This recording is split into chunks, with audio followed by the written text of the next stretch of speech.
20,000 Leagues Under the Seas by Jules Verne. Part 6 out of 10. We're busy forming. Let's think this over, I said to myself, and let's take our time. Hunting otters in underwater forests, as we did in the forests of Crespo Island, is an acceptable activity. But to roam the bottom of the sea when you are almost certain to meet man-eaters in the neighborhood, that's another story. I know that in certain countries, particularly the Andaman Islands, Negroes don't hesitate to attack sharks, dagger in one hand and noose in the other. But I also know that many who face those fearsome animals don't come back alive. Besides, I am not a Negro, and even if I were a Negro, in this instance I don't think a little hesitation on my part would be out of place.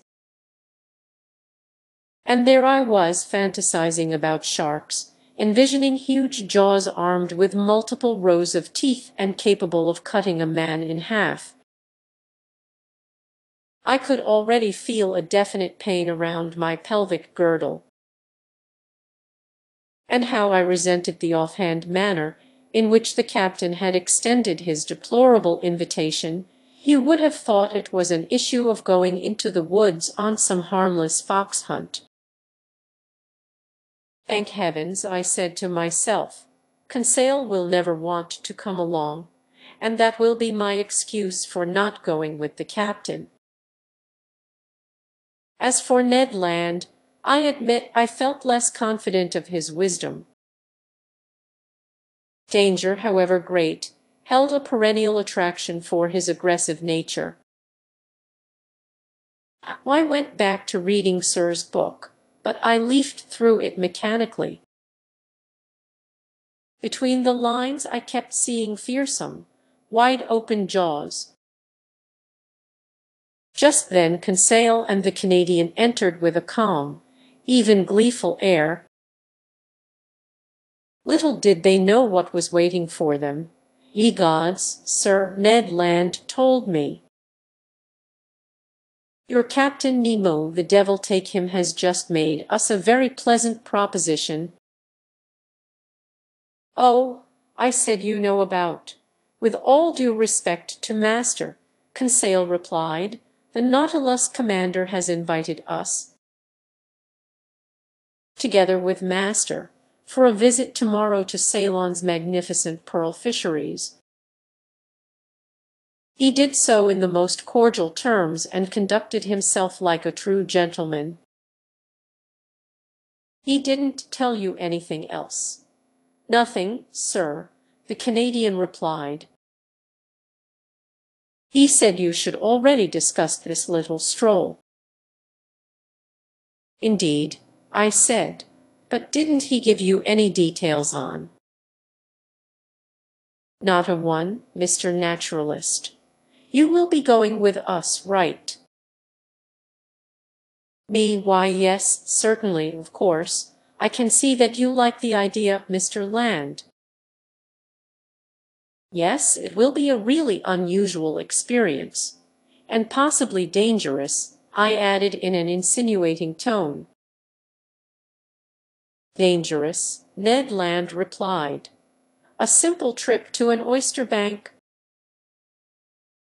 Assuredly, Captain Nemo had seen fit to plant the idea of sharks in the minds of my companions. For my part, I stared at them with anxious eyes, as if they were already missing a limb or two. Should I alert them? Yes, surely, but I hardly knew how to go about it.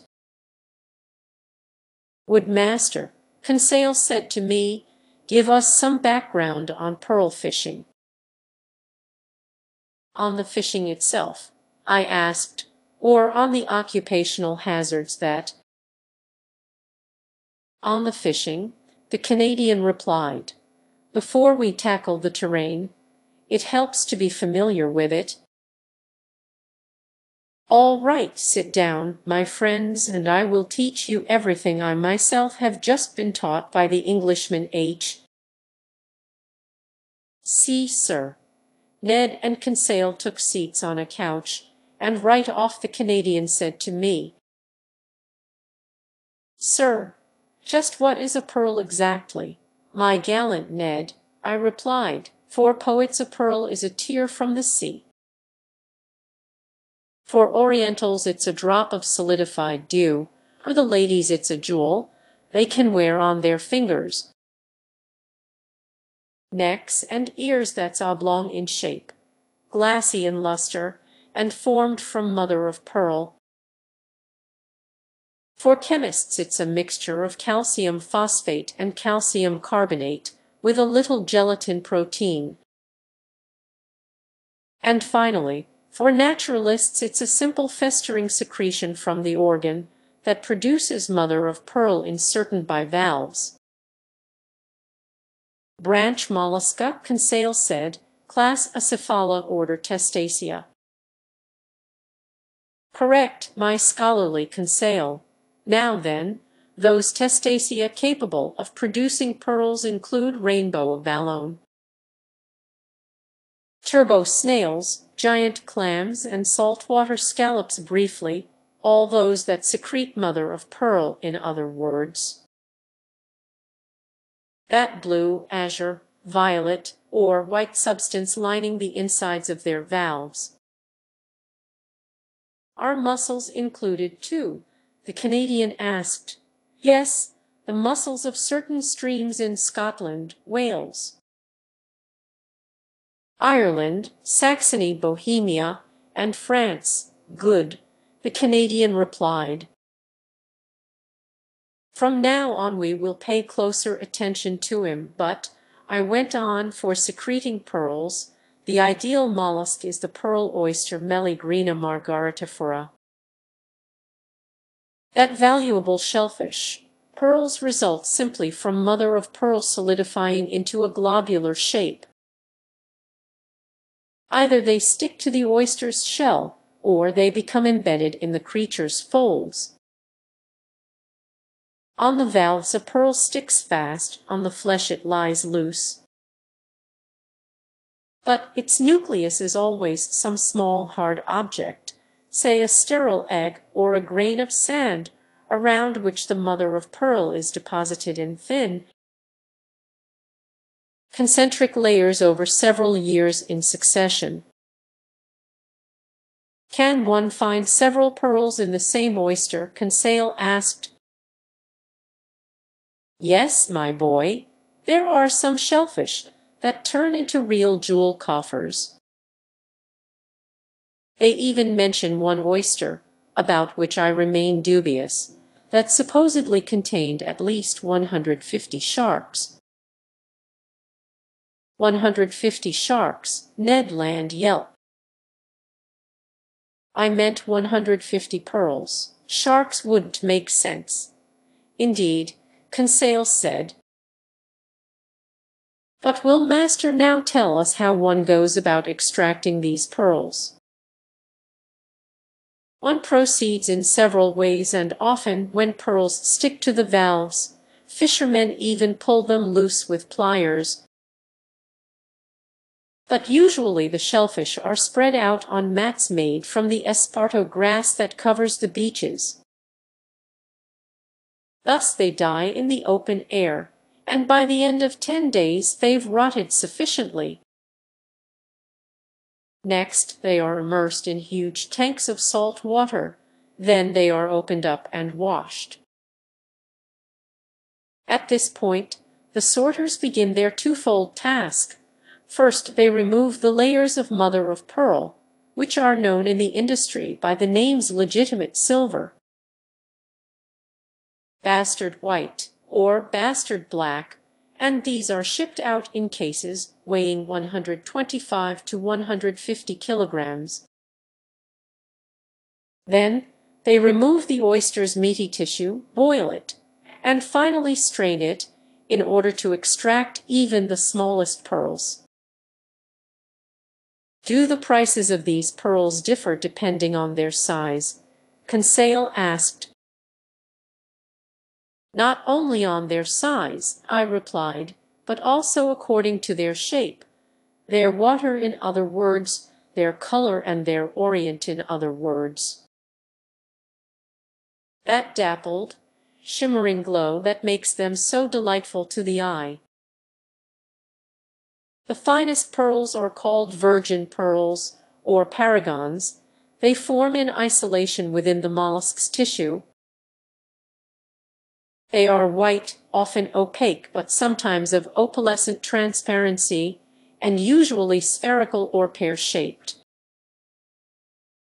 The spherical ones are made into bracelets, the pear-shaped ones into earrings, and since they are the most valuable, they are priced individually. The other pearls that stick to the oyster's shell are more erratically shaped and are priced by weight. Finally, classed in the lowest order, the smallest pearls are known by the name seed pearls. They are priced by the measuring cup and are used mainly in the creation of embroidery for church vestments. But it must be a long, hard job, sorting out these pearls by size, the Canadian said. No, my friend. That task is performed with 11 strainers or sieves that are pierced with different numbers of holes. Those pearls staying in the strainers with 20 to 80 holes are in the first order. Those not slipping through the sieves pierced with 100 to 800 holes are in the second order. Finally, those pearls for which one uses strainers pierced with 900 to 1,000 holes make up the seed pearls. How ingenious, Conseil said, to reduce dividing and classifying pearls to a mechanical operation. And could Master tell us the profits brought in by harvesting these banks of pearl oysters? According to Sir's book, I replied, these Ceylon fisheries are farmed annually for a total profit of 3,000 man-eaters, francs, Conseil rebuked. Yes, francs, 3 million francs, I went on. But I don't think these fisheries bring in the returns they once did. Similarly, the Central American fisheries used to make an annual profit of 4 million francs during the reign of King Charles V. But now they bring in only 2/3 of that amount. All in all, it's estimated that 9 million francs is the current yearly return for the whole pearl harvesting industry. But, Conseil asked, haven't certain famous pearls been quoted at extremely high prices? Yes, my boy, they say Julius Caesar gave Servilia a pearl worth 120,000 francs in our currency. I've even heard stories, the Canadian said, about some lady in ancient times who drank pearls in vinegar. Cleopatra, Conseil shot back. It must have tasted pretty bad, Ned Land added. Abominable, Ned, my friend, Conseil replied. But when a little glass of vinegar is worth 1,500,000 francs, its taste is a small price to pay. I am sorry I didn't marry the gal, the Canadian said, throwing up his hands with an air of discouragement. Ned Land married to Cleopatra, Conseil exclaimed. But I was all set to tie the knot, Conseil, the Canadian replied in all seriousness. And it wasn't my fault the whole business fell through. I even bought a pearl necklace for my fiancée Kate Tender, but she married somebody else instead. Well, that necklace cost me only $1.50, But you can absolutely trust me on this, Professor. Its pearls were so big. They wouldn't have gone through that strainer with 20 holes. My gallant Ned, I replied, laughing, those were artificial pearls, ordinary glass beads whose insides were coated with essence of Orient. Well, the Canadian replied, that essence of Orient must sell for quite a large sum. As little as 0. It comes from the scales of a European carp. It's nothing more than a silver substance that collects in the water and is preserved in ammonia. It's worthless.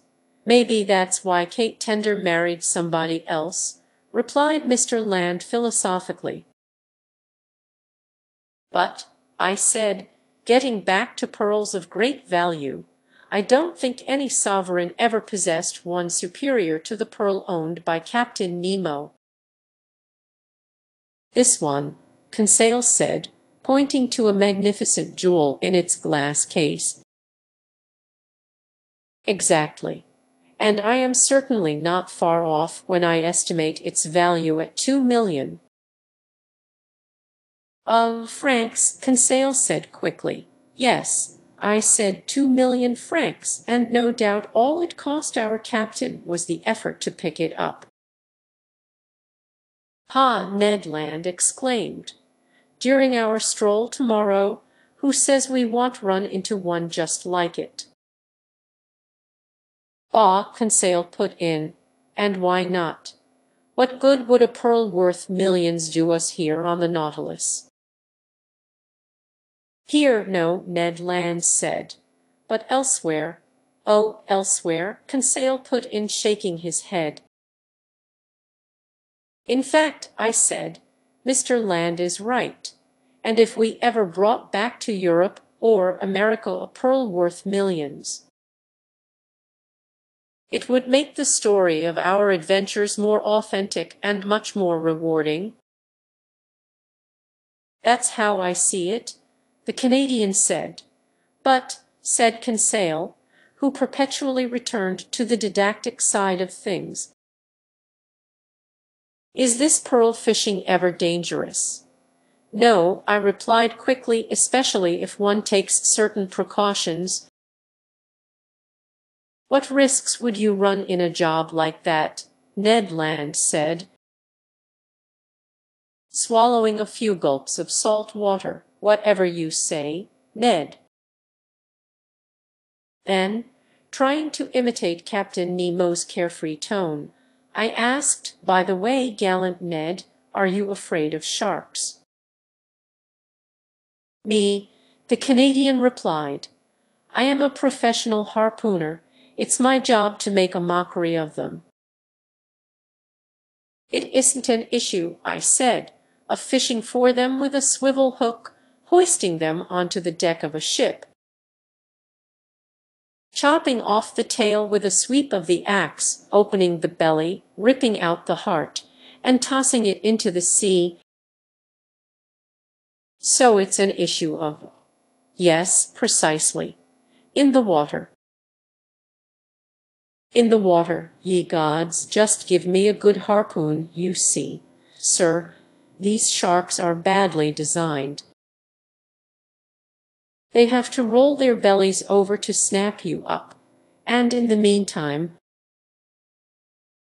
Ned Land had a way of pronouncing the word snap that sent chills down the spine. Well, how about you, Conseil? What are your feelings about these man-eaters? Me, Conseil said.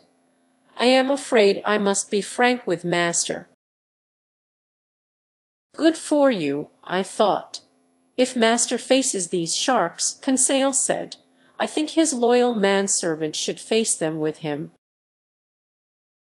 Chapter 3. A Pearl Worth 10 Million. Night fell.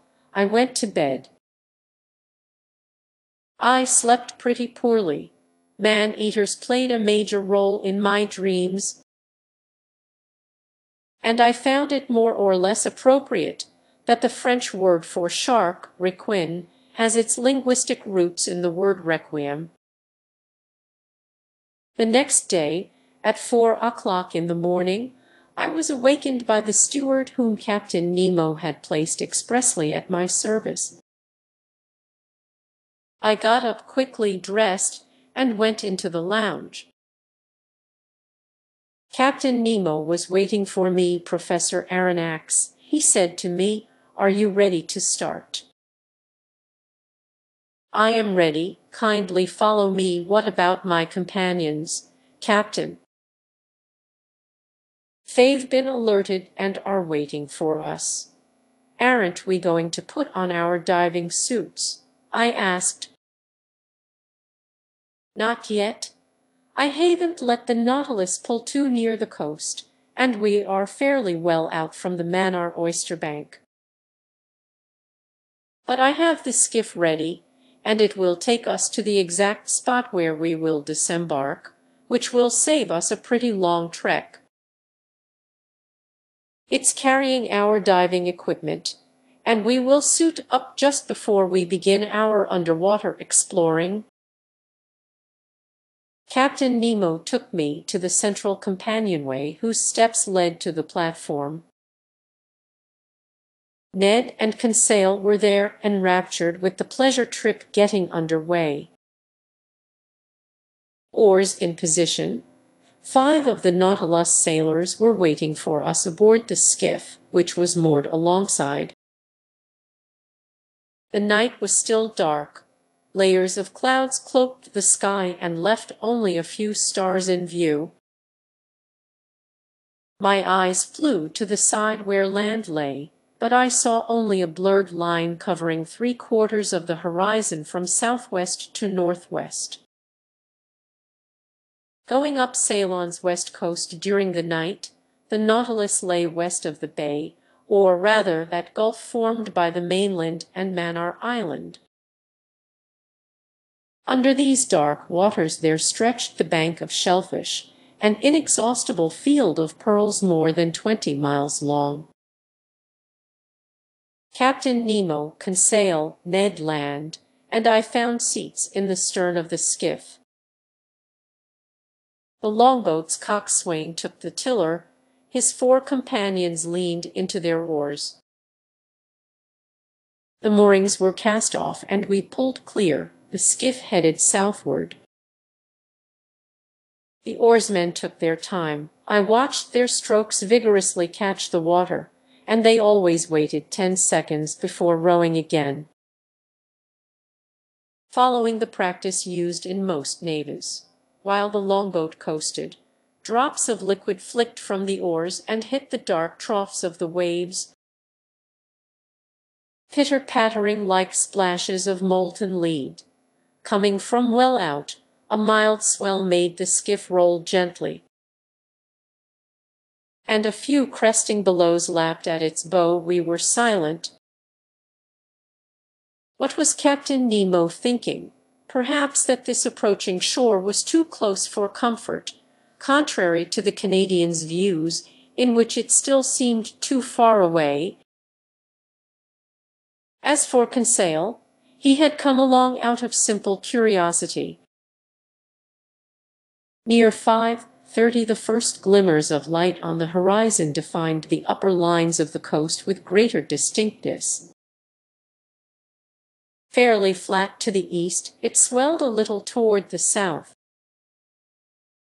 5 miles still separated it from us, and its beach merged with the misty waters.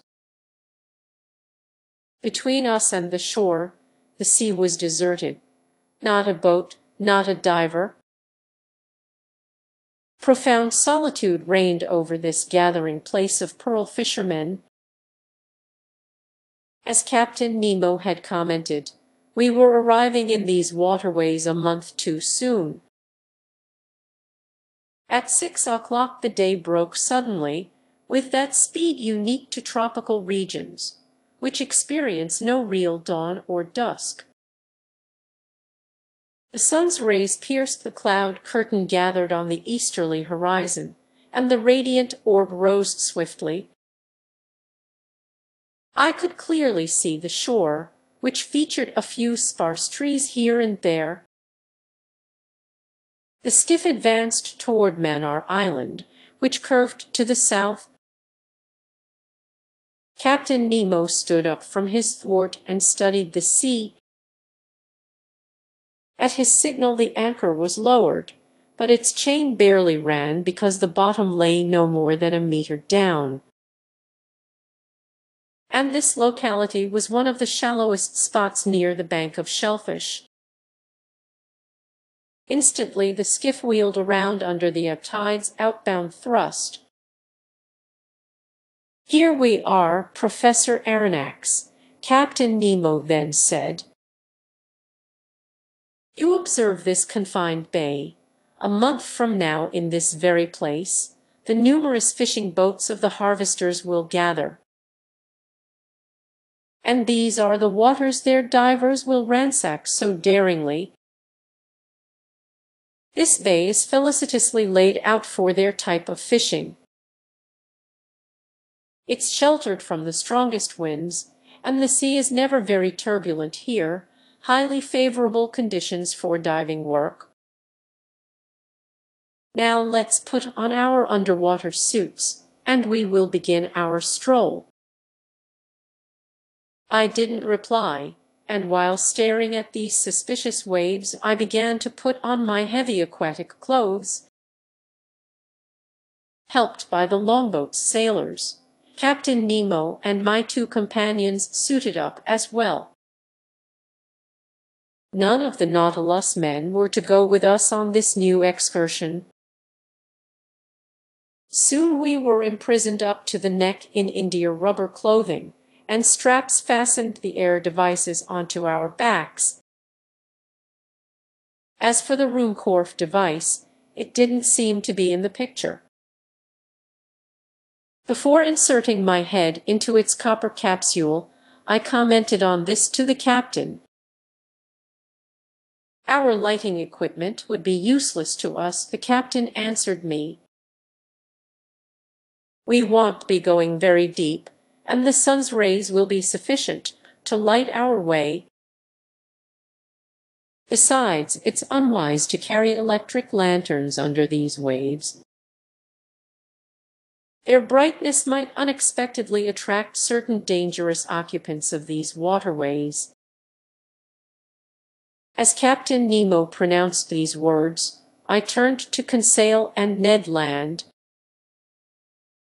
But my two friends had already encased their craniums in their metal headgear, and they could neither hear nor reply. I had one question left to address to Captain Nemo. "What about our weapons?" I asked him. "Our rifles." "Rifles? What for? Don't your mountaineers attack bears dagger in hand? And isn't steel surer than lead? Here's a sturdy blade. Slip it under your belt and let's be off." I stared at my companions. They were armed in the same fashion, and Ned Land was also brandishing an enormous harpoon he had stowed in the skiff before leaving the Nautilus.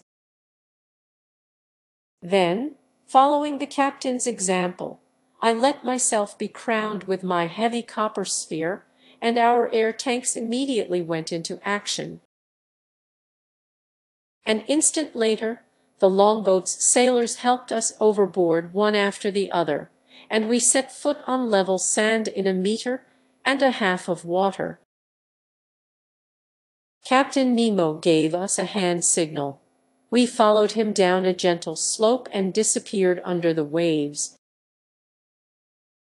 There the obsessive fears in my brain left me. I became surprisingly calm again. The ease with which I could move increased my confidence, and the many strange sights captivated my imagination. The sun was already sending sufficient light under these waves. The tiniest objects remained visible. After 10 minutes of walking, we were in 5 meters of water, and the terrain had become almost flat. Like a covey of snipe over a marsh, there rose underfoot schools of unusual fish from the genus Monopterus, whose members have no fin but their tail. I recognized the Javanese eel, a genuine 8 decimeter serpent with a bluish-gray belly, which, without the gold lines over its flanks, could easily be confused with the conger eel. From the butterfish genus, whose oval bodies are very flat, I observed several adorned in brilliant colors and sporting a dorsal fin like a sickle. Edible fish that, when dried and marinated, make an excellent dish known by the name carawade. Then, some sea poachers, fish belonging to the genus Aspidophoroids, whose bodies are covered with scaly armor divided into 8 lengthwise sections. Meanwhile, as the sun got progressively higher, it lit up the watery mass more and more. The seafloor changed little by little. Its fine-grained sand was followed by a genuine causeway of smooth crags covered by a carpet of mollusks and zoophytes. Among other specimens in these 2 branches, I noted some window-pane oysters with thin valves of unequal size, a type of ostracod unique to the Red Sea and the Indian Ocean, then orange-hued lucina with circular shells, all shaped auger shells, some of those Persian murex snails that supply the Nautilus with such wonderful dye, spiky periwinkles 15 centimeters long that rose under the waves like hands ready to grab you, turban snails with shells made of horn and bristling all over with spines, lamp shells, edible duck clams that feed the Hindu marketplace, subtly luminous jellyfish of the species Pelagia panopyra, and finally some wonderful Oculina flabelliforma, magnificent sea fans that fashion one of the most luxuriant tree forms in this ocean. In the midst of this moving vegetation, under arbors of water plants, there raced legions of clumsy articulates, in particular some fanged frog crabs, whose carapaces form a slightly rounded triangle, robber crabs exclusive to these waterways, and horrible parthenope crabs whose appearance was repulsive to the eye. One animal no less hideous, which I encountered several times, was the enormous crab that Mr. Darwin observed, to which nature has given the instinct and requisite strength to eat coconuts. It scrambles up trees on the beach and sends the coconuts tumbling. They fracture in their fall and are opened by its powerful pincers. Here, under these clear waves, this crab raced around with matchless agility, while green turtles from the species frequenting the Malabar coast moved sluggishly among the crumbling rocks. Near 7 o'clock we finally surveyed the bank of shellfish, where pearl oysters reproduce by the millions. These valuable mollusks stick to rocks, where they are strongly attached by a mass of brown filaments that forbids their moving about. In this respect oysters are inferior even to mussels, to whom nature has not denied all talent for locomotion. The shellfish Meleagrina, that womb for pearls whose valves are nearly equal in size, has the shape of a round shell with thick walls and a very rough exterior. Some of these shells were furrowed with flaky, greenish bands that radiated down from the top. These were the young oysters. The others had rugged black surfaces, measured up to 15 centimeters in width, and were 10 or more years old. Captain Nemo pointed to this prodigious heap of shellfish, and I saw that these mines were genuinely inexhaustible. since nature's creative powers are greater than man's destructive instincts. True to those instincts, Ned Land greedily stuffed the finest of these mollusks into a net he carried at his side. But we couldn't stop. We had to follow the captain, who headed down trails seemingly known only to himself.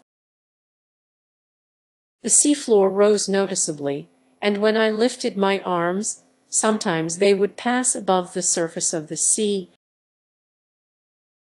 and the level of the oyster bank would lower unpredictably. Often we went around tall, pointed rocks rising like pyramids. In their dark crevices huge crustaceans, aiming their long legs like heavy artillery, watched us with unblinking eyes, while underfoot there crept millipedes, bloodworms, arisha worms, and annelid worms, whose antennae and tubular tentacles were incredibly long. Just then a huge cave opened up in our path, hollowed from a picturesque pile of rocks whose smooth heights were completely hung with underwater flora. At first this cave looked pitch black to me inside. The sun's rays seemed to diminish by degrees. Their hazy transparency was nothing more than drowned light. Captain Nemo went in. We followed him. My eyes soon grew accustomed to this comparative gloom. I distinguished the unpredictably contoured springings of a vault, supported by natural pillars firmly based on a granite foundation. Like the weighty columns of Tuscan architecture, why had our incomprehensible guide taken us into the depths of this underwater crypt? I would soon find out. After going down a fairly steep slope, our feet trod the floor of a sort of circular pit. There Captain Nemo stopped, and his hand indicated an object that I hadn't yet noticed. It was an oyster of extraordinary dimensions, a titanic giant clam, a holy water font that could have held a whole lake. A basin more than 2 meters wide, hence even bigger than the one adorning the Nautilus lounge. I approached this phenomenal mollusk. Its massive filaments attached it to a table of granite, and there it grew by itself in the midst of the cave's calm waters. I estimated the weight of this giant clam at 300 kilograms. Hence, such an oyster held 15 kilos of meat, and you should need the stomach of King Gargantua to eat a couple dozen. Captain Nemo was obviously familiar with this bivalve's existence. This wasn't the first time he should paid it a visit, and I thought his sole reason for leading us to this locality was to show us a natural curiosity. I was mistaken. Captain Nemo had an explicit personal interest in checking on the current condition of this giant clam. The mollusk's 2 valves were partly open. The captain approached and stuck his dagger vertically between the shells to discourage any ideas about closing. Then with his hands he raised the fringed, membrane-filled tunic that made up the animal's mantle. There, between its leaf-like folds, I saw a loose pearl as big as a coconut. Its globular shape, perfect clarity, and wonderful orient made it a jewel of incalculable value. Carried away by curiosity, I stretched out my hand to take it, weigh it, fondle it, but the captain stopped me, signaled no, removed his dagger in one swift motion, and let the 2 valves snap shut. I then understood Captain Nemo's intent. By leaving the pearl buried beneath the giant clam's mantle, he allowed it to grow imperceptibly. With each passing year, the mollusk's secretions added new concentric layers. The captain alone was familiar with the cave where this wonderful fruit of nature was ripening. He alone reared it, so to speak, in order to transfer it one day to his dearly beloved museum. Perhaps following the examples of oyster farmers in China and India, he had even predetermined the creation of this pearl by sticking under the mollusk's folds some piece of glass or metal that was gradually covered with mother-of-pearl. In any case, comparing this pearl to others I already knew about, and to those shimmering in the captain's collection, I estimated that it was worth at least 10 million francs. It was a superb natural curiosity rather than a luxurious piece of jewelry, because I don't know of any female ear that could handle it. Our visit to this opulent giant clam came to an end. Captain Nemo left the cave, and we climbed back up the bank of shellfish, in the midst of these clear waters not yet disturbed by divers at work. We walked by ourselves, genuine loiterers stopping or straying as our fancies dictated. For my part, I was no longer worried about those dangers my imagination had so ridiculously exaggerated. The shallows drew noticeably closer to the surface of the sea, and soon, walking in only a meter of water, my head passed well above the level of the ocean. Conseil rejoined me, and gluing his huge copper capsule to mine, his eyes gave me a friendly greeting. But this lofty plateau measured only a few fathoms, and soon we re-entered our element. I think I've now earned the right to dub it that. 10 minutes later, Captain Nemo stopped suddenly. I thought he should call a halt so that we could turn and start back. Never with a gesture, he ordered us to crouch beside him at the foot of a wide crevice.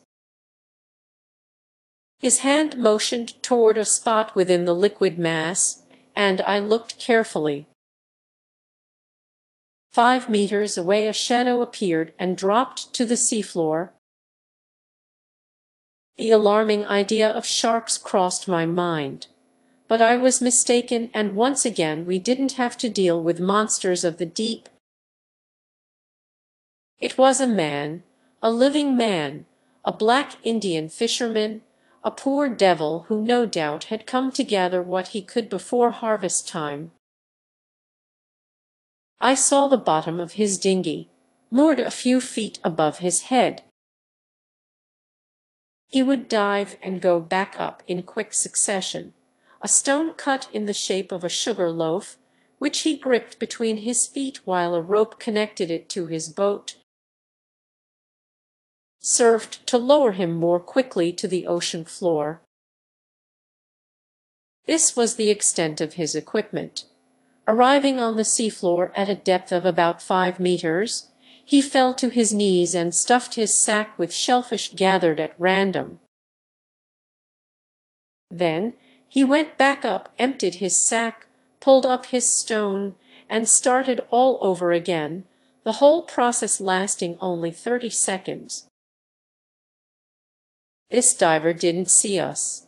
A shadow cast by our crag hid us from his view.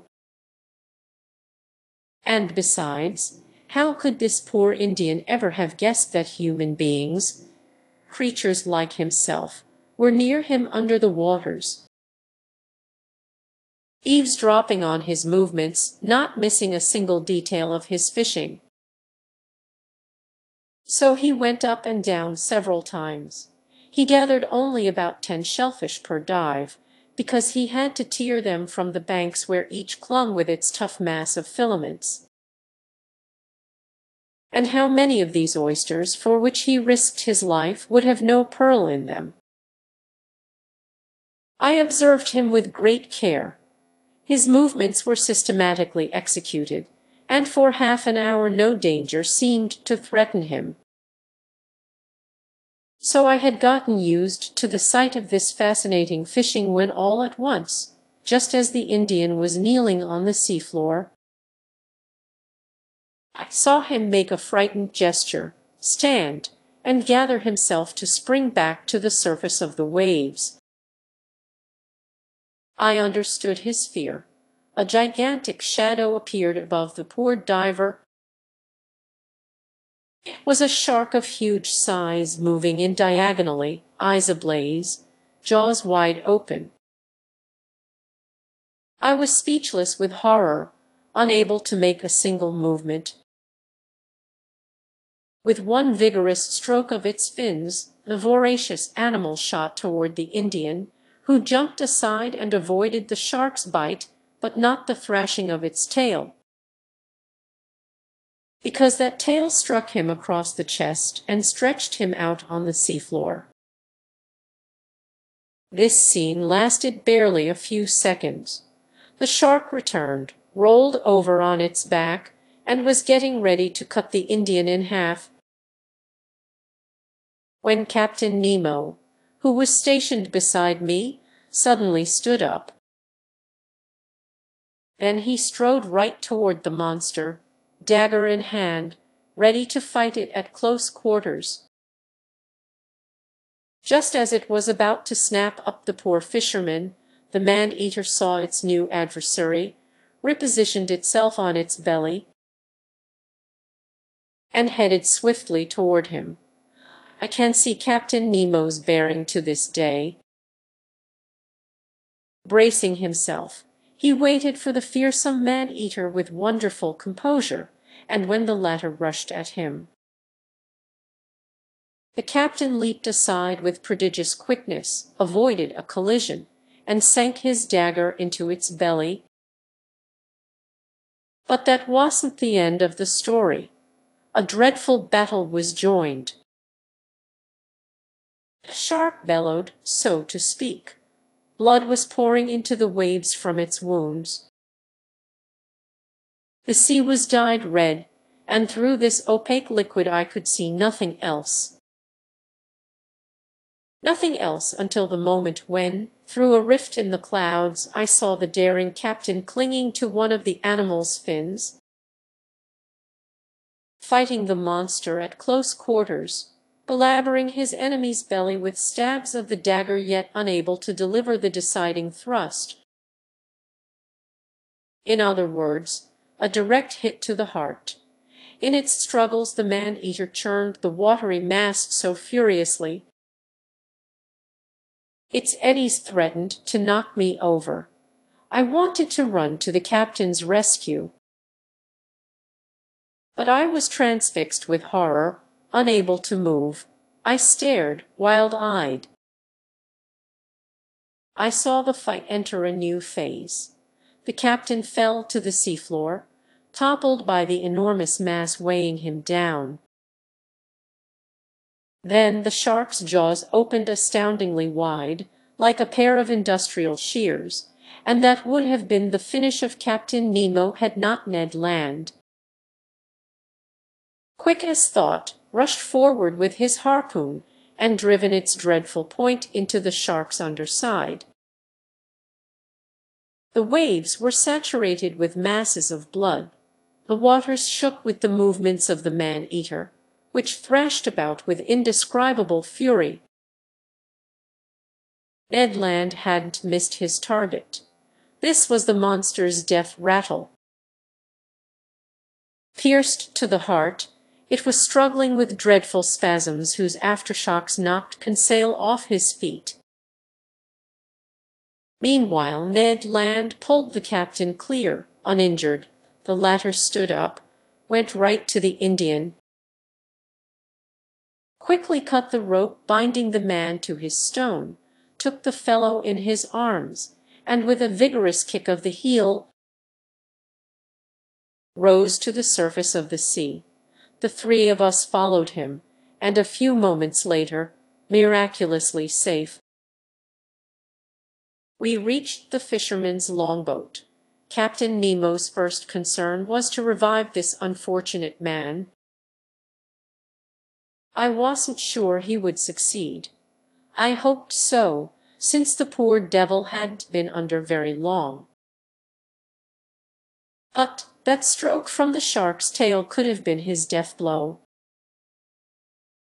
Fortunately, after vigorous massaging by Conseil and the captain, I saw the nearly drowned man regain consciousness little by little. He opened his eyes. How startled he must have felt, how frightened even, at seeing four huge, copper craniums leaning over him.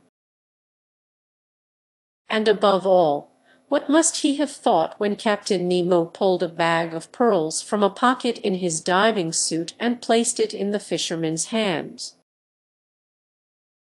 His bewildered eyes indicated that he didn't know to what superhuman creatures he owed both his life and his fortune.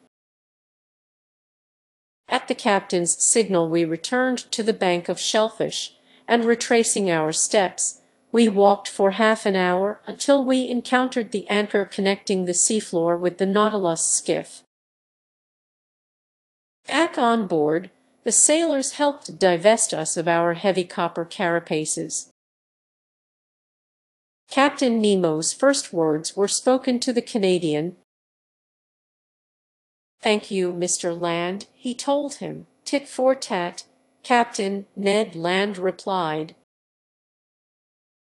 "I owed it to you." The ghost of a smile glided across the captain's lips, and that was all. "To the Nautilus," he said. The longboat flew over the waves. A few minutes later, we encountered the shark's corpse again, floating. From the black markings on the tips of its fins, I recognized the dreadful Squalus melanopterus from the seas of the East Indies. A variety in the species of sharks proper, it was more than 25 feet long. Its enormous mouth occupied a third of its body. It was an adult, as could be seen from the 6 rows of teeth forming an isosceles triangle in its upper jaw. Conseil looked at it with purely scientific fascination, and I am sure he placed it not without good reason in the class of cartilaginous fish, order Chondropterygia with fixed gills, family Salacia, genus Squalus. While I was contemplating this inert mass, suddenly a dozen of these voracious melanoptera appeared around our longboat. But, paying no attention to us, they pounced on the corpse and quarreled over every scrap of it. By 8:30 we were back on board the Nautilus. There I fell to thinking about the incidents that marked our excursion over the Mannar oyster bank. 2 impressions inevitably stood out. One concerned Captain Nemo's matchless bravery, the other his devotion to a human being, a representative of that race from which he had fled beneath the seas. In spite of everything, this strange man hadn't yet succeeded in completely stifling his heart. When I shared these impressions with him, he answered me in a tone touched with emotion. "That Indian, Professor, lives in the land of the oppressed, and I am to this day, and will be until my last breath, a native of that same land." Chapter 4: The Red Sea. During the day of January 29, the island of Ceylon disappeared below the horizon, and at a speed of 20 miles per hour. The Nautilus glided into the labyrinthine channels that separate the Maldive and Laccadive Islands. It likewise hugged Kiltan Island, a shore of madreporic origin discovered by Vasco da Gama in 1499 and one of 19 chief islands in the island group of the Laccadives. located between latitude 10 degrees and 14 degrees 30 north, and between longitude 50 degrees 72 and 69 degrees east. Then we had fared 16,220 miles, or 7,500 leagues, from our starting point in the seas of Japan. The next day, January 30, when the Nautilus rose to the surface of the ocean, there was no more land in sight. Setting its course to the north-northwest, the ship headed toward the Gulf of Oman, carved out between Arabia and the Indian Peninsula and providing access to the Persian Gulf. This was obviously a blind alley with no possible outlet. So where was Captain Nemo taking us? I was unable to say, which didn't satisfy the Canadian, who that day asked me where we were going. "We are going, Mr. Ned, where the captain's fancy takes us." "His fancy," the Canadian replied, "won't take us very far. The Persian Gulf has no outlet, and if we enter those waters, it won't be long before we return in our tracks." "All right, we will return, Mr. Land, and after the Persian Gulf, if the Nautilus wants to visit the Red Sea. The Strait of Bab el-Mandeb is still there to let us in." "I don't have to tell you, sir," Ned Land replied, "that the Red Sea is just as landlocked as the Gulf, since the Isthmus of Suez hasn't been cut all the way through yet. And even if it was, a boat as secretive as ours wouldn't risk a canal intersected with locks. So the Red Sea won't be our way back to Europe either." "But I didn't say we should return to Europe. What do you figure, then?" "I figure that after visiting these unusual waterways of Arabia and Egypt, the Nautilus will go back down to the Indian Ocean. Perhaps through Mozambique Channel, perhaps off the Mascarenes Islands, and then make for the Cape of Good Hope. And once we are at the Cape of Good Hope," the Canadian asked with typical persistence, "well then, we will enter that Atlantic Ocean with which we aren't yet familiar." "What's wrong, Ned, my friend? Are you tired of this voyage under the seas? Are you bored with the constantly changing sight of these underwater wonders? Speaking for myself, I will be extremely distressed to see the end of a voyage so few men will ever have a chance to make." "But don't you realize, Professor Aronnax," the Canadian replied, "that soon we will have been imprisoned for 3 whole months aboard this Nautilus?" "No, Ned, I didn't realize it. I don't want to realize it. And I don't keep track of every day and every hour." "But when will it be over?" "In its appointed time. Meanwhile, there's nothing we can do about it, and our discussions are futile." "My gallant Ned, if you come and tell me a chance to escape is available to us, then I will discuss it with you. But that isn't the case, and in all honesty, I don't think Captain Nemo ever ventures into European seas." This short dialogue reveals that in my mania for the Nautilus, I was turning into the spitting image of its commander. As for Ned Land, he ended our talk in his best speechifying style. "That's all fine and dandy. But, in my humble opinion, a life in jail is a life without joy." For 4 days until February 3, the Nautilus inspected the Gulf of Oman at various speeds and depths. It seemed to be traveling at random, as if hesitating over which course to follow, but it never crossed the Tropic of Cancer. After leaving this gulf, we raised Muscat for an instant, the most important town in the country of Oman. I marveled at its strange appearance in the midst of the black rocks surrounding it, against which the white of its houses and forts stood out sharply. I spotted the rounded domes of its mosques, the elegant tips of its minarets, and its fresh leafy terraces. But it was only a fleeting vision, and the Nautilus soon sank beneath the dark waves of these waterways.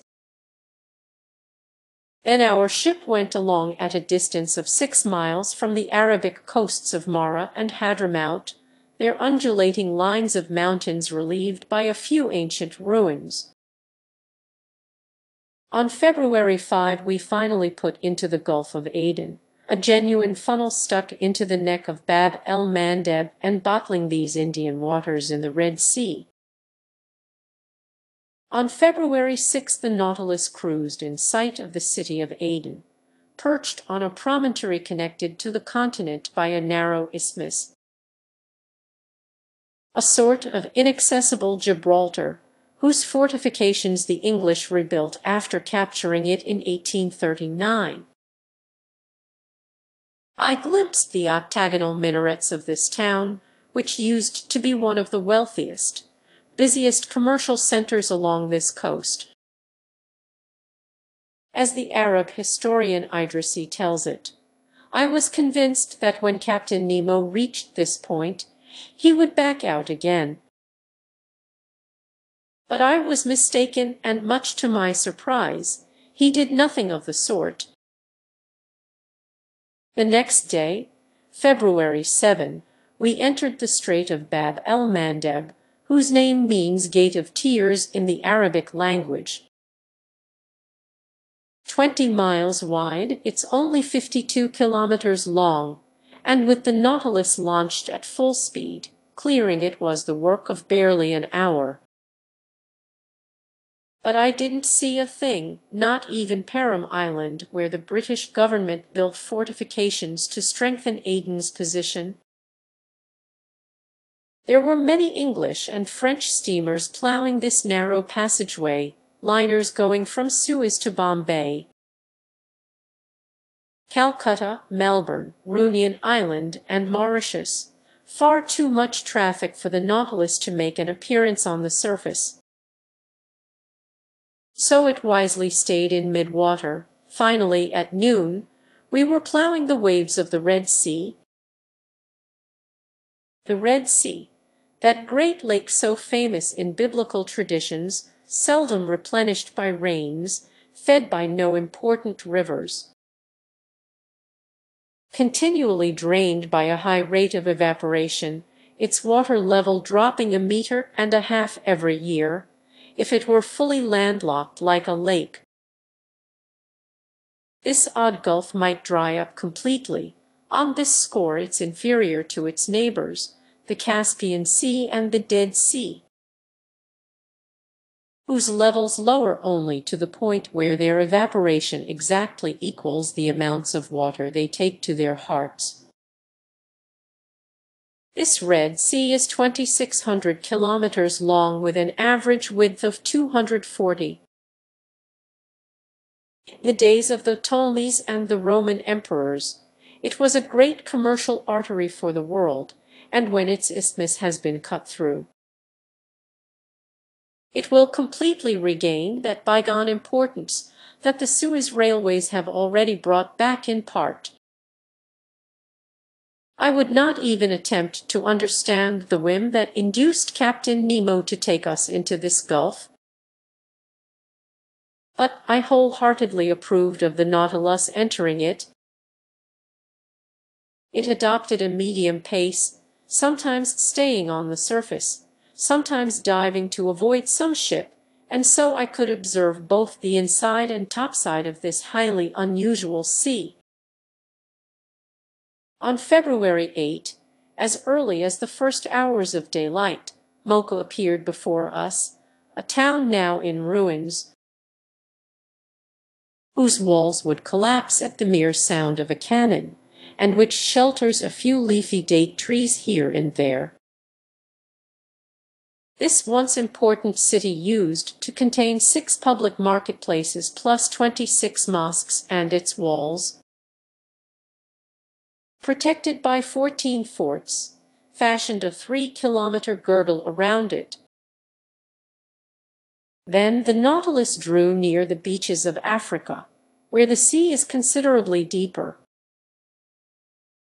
There, through the open panels and in a mid-water of crystal clarity, our ship enabled us to study wonderful bushes of shining coral and huge chunks of rock wrapped in splendid green furs of algae and fucus.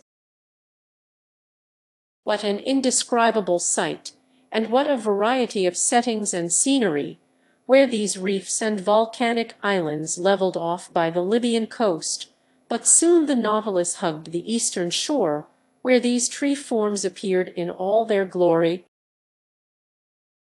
This was off the coast of Tihama, and there such zoophyte displays not only flourished below sea level, but they also fashioned picturesque networks that unreeled as high as 10 fathoms above it. The latter were more whimsical but less colorful than the former, which kept their bloom thanks to the moist vitality of the waters. How many delightful hours I spent in this way at the lounge window! How many new specimens of underwater flora and fauna I marveled at beneath the light of our electric beacon, mushroom-shaped fungus coral, some slate-colored sea anemone, including the species Thalassianthus aster among others, organ pipe coral arranged like flutes, and just begging for a puff from the god Pan, shells unique to this sea, that dwell in madreporic cavities, and whose bases are twisted into squat spirals, and finally 1,000 samples of a polypary I hadn't observed until then. The common sponge, first division in the polyp group, the class Spongiaria, has been created by scientists precisely for this unusual exhibit whose usefulness is beyond dispute. The sponge is definitely not a plant, as some naturalists still believe, but an animal of the lowest order. A polypary inferior even to coral. Its animal nature isn't in doubt, and we can't accept even the views of the ancients, who regarded it as halfway between plant and animal. But I must say that naturalists are not in agreement on the structural mode of sponges. For some it's a polypary, and for others, such as Professor Milne Edwards, it's a single, solitary individual. The class Spongiaria contains about 300 species that are encountered in a large number of seas and even in certain streams,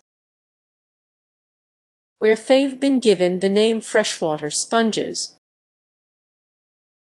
But their waters of choice are the Red Sea and the Mediterranean near the Greek islands or the coast of Syria. These waters witness the reproduction and growth of soft, delicate bath sponges, whose prices run as high as 150 francs apiece, the yellow sponge from Syria, the horn sponge from Barbary, etc. But since I had no hope of studying these zoophytes in the seaports of the Levant, from which we were separated by the insuperable Isthmus of Suez, I had to be content with observing them in the waters of the Red Sea. So I called Conseil to my side, while at an average depth of 8 to 9 meters, the Nautilus slowly skimmed every beautiful rock on the easterly coast. Their sponges grew in every shape, globular, stalk-like, leaf-like, finger-like. With reasonable accuracy, They lived up to their nicknames of basket sponges, chaliced sponges, distaff sponges, elkhorn sponges, lion's paws, peacock's tails, and Neptune's gloves, designations bestowed on them by fishermen more poetically inclined than scientists. A gelatinous, semifluid substance coated the fibrous tissue of these sponges, and from this tissue there escaped a steady trickle of water that, after carrying sustenance to each cell, was being expelled by a contracting movement. This jello-like substance disappears when the polyp dies, emitting ammonia as it rots. Finally, nothing remains but the fibers, either gelatinous or made of horn, that constitute your household sponge, which takes on a russet hue and is used for various tasks depending on its degree of elasticity, permeability, or resistance to saturation. These polypories were sticking to rocks, shells of mollusks, and even the stalks of water plants. They adorned the smallest crevices, some sprawling, others standing or hanging like coral outgrowths. I told Conseil that sponges are fished up in two ways, either by dragnet or by hand. The latter method calls for the services of a diver, but it's preferable because it spares the polypore's tissue, leaving it with a much higher market value. Other zoophytes swarming near the sponges consisted chiefly of a very elegant species of jellyfish. Mollusks were represented by varieties of squid that, according to Professor Orbigny, are unique to the Red Sea, and reptiles by vergata turtles belonging to the genus Chelonia, which furnished our table with a dainty but wholesome dish. As for fish, they were numerous and often remarkable. Here are the ones that the Nautilus nets most frequently hauled on board: rays, including spotted rays, that were oval in shape and brick red in color, their bodies strewn with erratic blue speckles and identifiable by their jagged double stings, silver-backed skates, common stingrays with stippled tails, butterfly rays that looked like huge 2-meter cloaks flapping at mid-depth, toothless guitarfish that were a type of cartilaginous fish closer to the shark, trunkfish known as dromedaries that were 1.5 feet long and had humps ending in backward curving stings, serpentine moray eels with silver tails and bluish backs plus brown pectorals trimmed in gray piping, a species of butterfish called the fiatola decked out in thin gold stripes and the 3 colors of the French flag,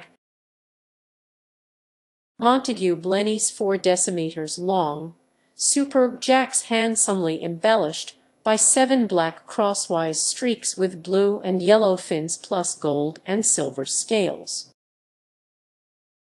snooks, standard mullet with yellow heads, parrotfish, wrasse, triggerfish, gobies, etc., plus 1,000 other fish common to the oceans we had already crossed. On February 9, the Nautilus cruised in the widest part of the Red Sea, measuring 190 miles straight across from Suakin on the west coast to Quinfitha on the east coast. At noon that day, after our position fix, Captain Nemo climbed onto the platform, where I happened to be. I vowed not to let him go below again without at least sounding him out on his future plans. As soon as he saw me, he came over, graciously offered me a cigar, and said to me, "Well, Professor, are you pleased with this Red Sea? Have you seen enough of its hidden wonders, its fish and zoophytes, its gardens of sponges and forests of coral? Have you glimpsed the towns built on its shores?" "Yes, Captain Nemo," I replied, "and the Nautilus is wonderfully suited to this whole survey." "Ah, it's a clever boat." "Yes, sir, clever, daring, and invulnerable. It fears neither the Red Sea's dreadful storms nor its currents and reefs." "Indeed," I said, "this sea is mentioned as one of the worst, and in the days of the ancients, if I am not mistaken, it had an abominable reputation." "Thoroughly abominable, Professor Aronnax. The Greek and Latin historians can find nothing to say in its favor, and the Greek geographer Strabo adds that it's especially rough during the rainy season and the period of summer prevailing winds." The Arab Idrisi, referring to it by the name Gulf of Kulzum, relates that ships perished in large numbers on its sandbanks, and that no one risked navigating it by night. This, he claims, is a sea subject to fearful hurricanes, strewn with inhospitable islands, and with nothing good to offer, either on its surface or in its depths. As a matter of fact, the same views can also be found in Arion, Agatharchides, and Artemidorus. "One can easily see," I answered, "that those historians didn't navigate aboard the Nautilus." "Indeed," the captain replied with a smile, "and in this respect the moderns aren't much farther along than the ancients. It took many centuries to discover the mechanical power of steam. Who knows whether we will see a second Nautilus within the next 100 years? Progress is slow." Professor Aronnax. "It's true," I replied. "Your ship is a century ahead of its time, perhaps several centuries. It would be most unfortunate if such a secret were to die with its inventor." Captain Nemo did not reply. After some minutes of silence,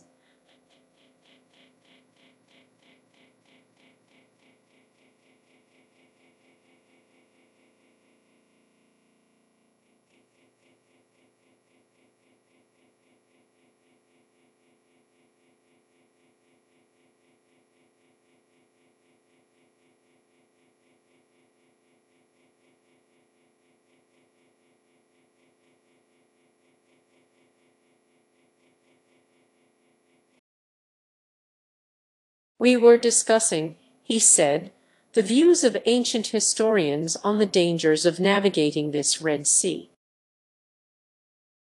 "True," I replied, "but weren't their fears exaggerated?"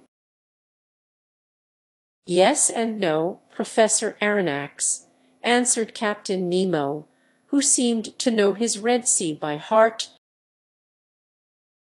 To a modern ship, well rigged, solidly constructed, and in control of its course thanks to obedient steam, some conditions are no longer hazardous that offered all sorts of dangers to the vessels of the ancients. Picture those early navigators venturing forth in sailboats built from planks lashed together with palm tree ropes, caulked with powdered resin and coated with dogfish grease. They didn't even have instruments for taking their bearings. They went by guesswork in the midst of currents they barely knew. Under such conditions, shipwrecks had to be numerous. But nowadays steamers providing service between Suez and the South Seas have nothing to fear from the fury of this gulf, despite the contrary winds of its monsoons. Their captains and passengers no longer prepare for departure with sacrifices to placate the gods, and after returning, they don't traipse in wreaths and gold ribbons to say thanks at the local temple. Agreed, I said, and steam seems to have killed off all gratitude in seamen's hearts. But, since you seem to have made a special study of this sea, Captain, can you tell me how it got its name? Many explanations exist on the subject, Professor Aronnax. Would you like to hear the views of one chronicler in the 14th century? Gladly. This fanciful fellow claims the sea was given its name after the crossing of the Israelites, when the Pharaoh perished in those waves that came together again at Moses' command. To mark that miraculous sequel, the sea turned a red without equal. Thus no other course would do but to name it for its hue. An artistic explanation, Captain Nemo, I replied, but I am unable to rest content with it. So I will ask you for your own personal views. Here they come. To my thinking, Professor Aronnax, this Red Sea designation must be regarded as a translation of the Hebrew word Edrom. And if the ancients gave it that name, it was because of the unique color of its waters. Until now, however, I've seen only clear waves, without any unique hue. Surely, but as we move ahead to the far end of this gulf, you will note its odd appearance. I recall seeing the Bay of Elter completely red, like a lake of blood. And you attribute this color to the presence of microscopic algae.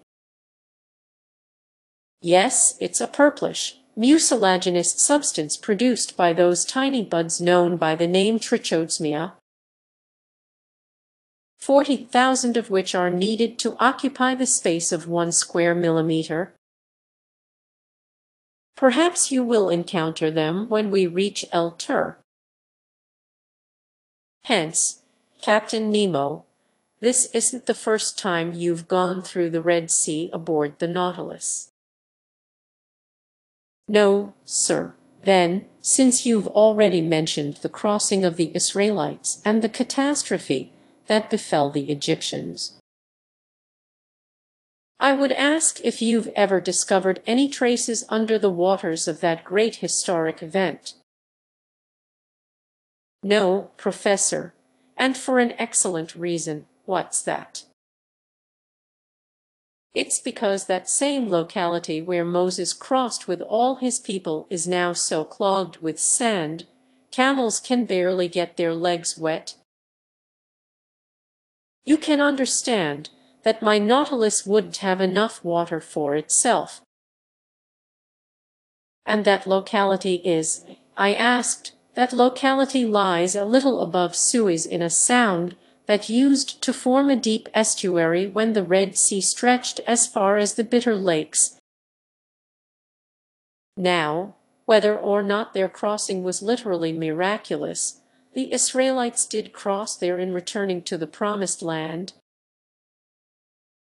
and the Pharaoh's army did perish at precisely that locality. So I think that excavating those sands would bring to light a great many weapons and tools of Egyptian origin. Obviously, I replied, and for the sake of archaeology, let's hope that sooner or later such excavations do take place. Once new towns are settled on the isthmus after the Suez Canal has been cut through a canal, by the way, of little use to a ship such as the Nautilus, surely, but of great use to the world at large, Captain Nemo said.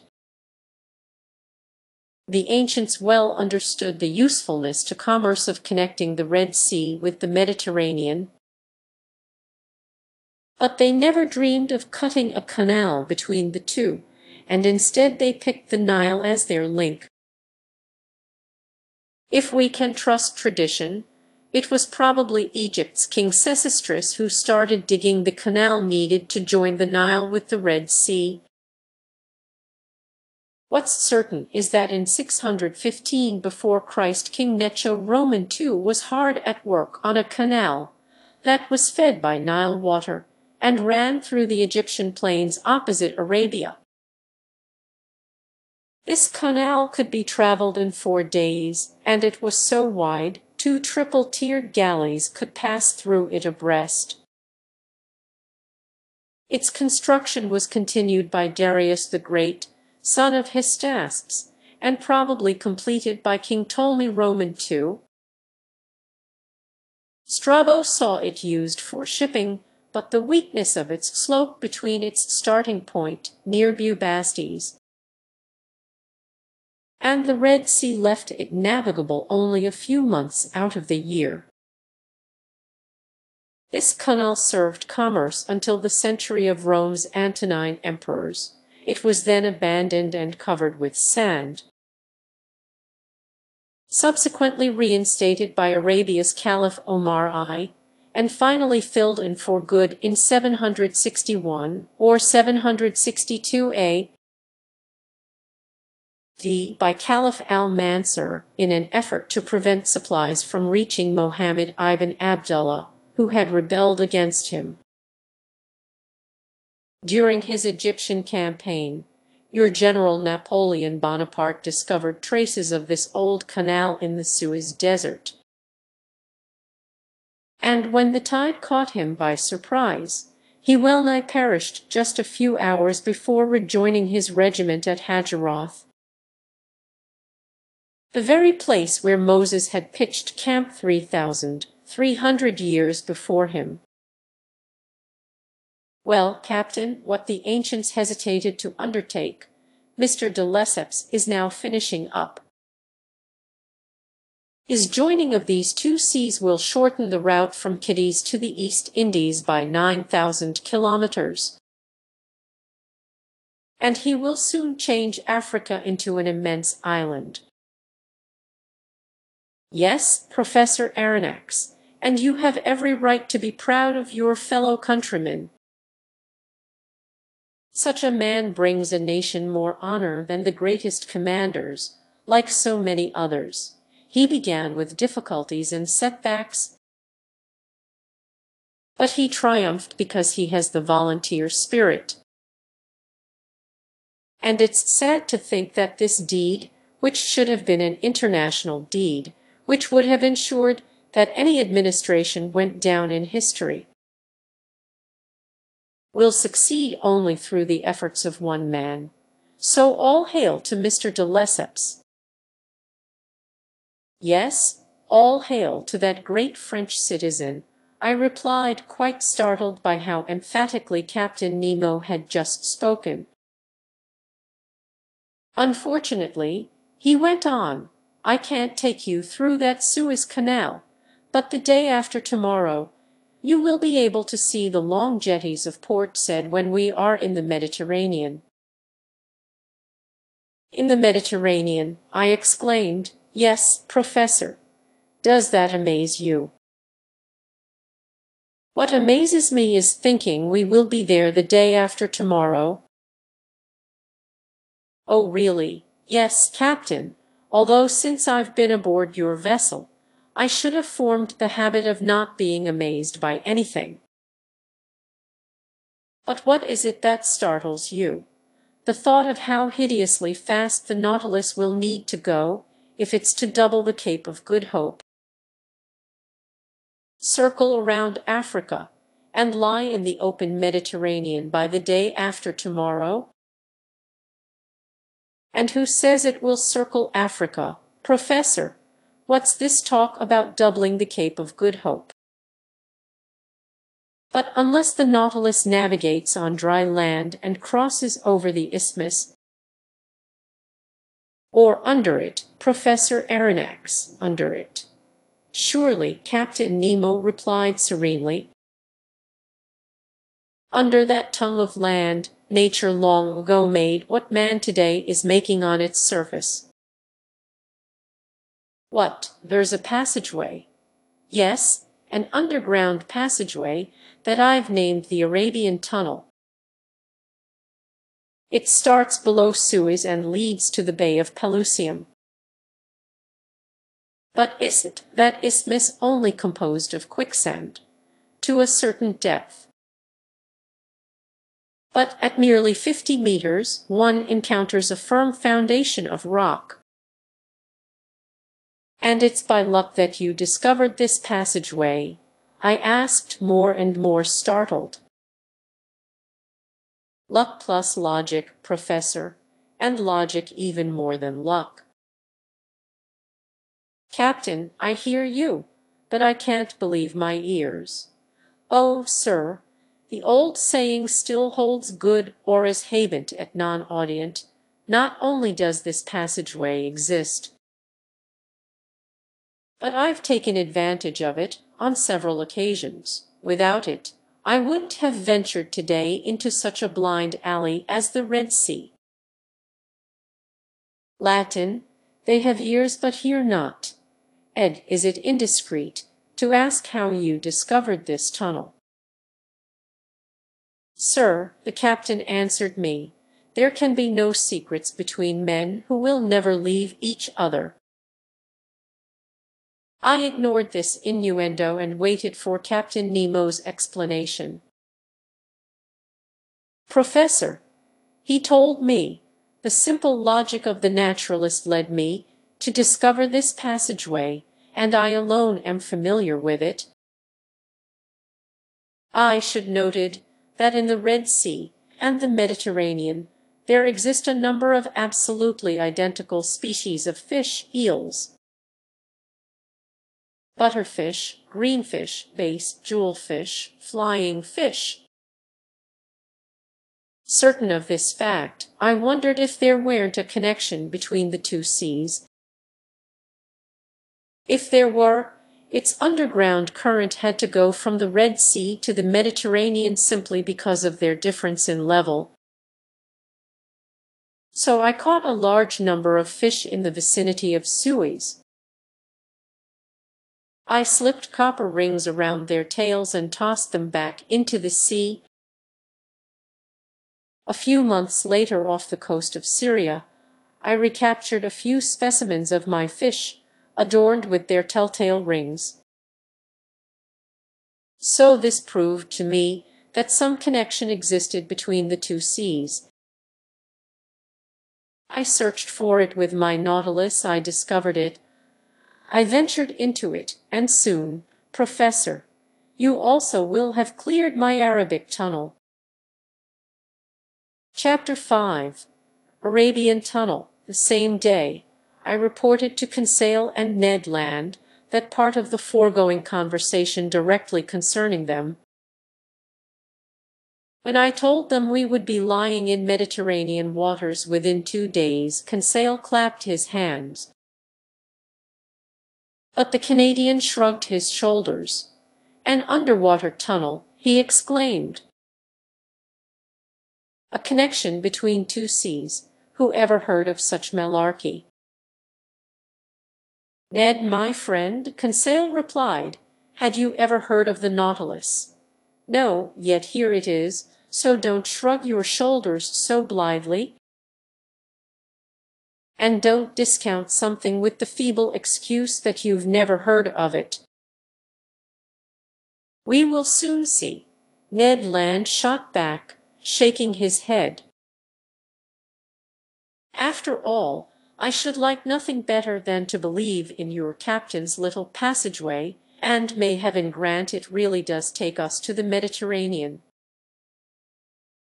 The same evening, at latitude 21 degrees 30 north, the Nautilus was afloat on the surface of the sea and drawing nearer to the Arab coast.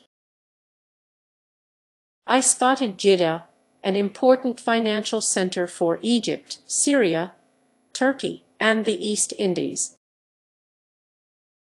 I could distinguish with reasonable clarity the overall effect of its buildings, the ships made fast along its wharves,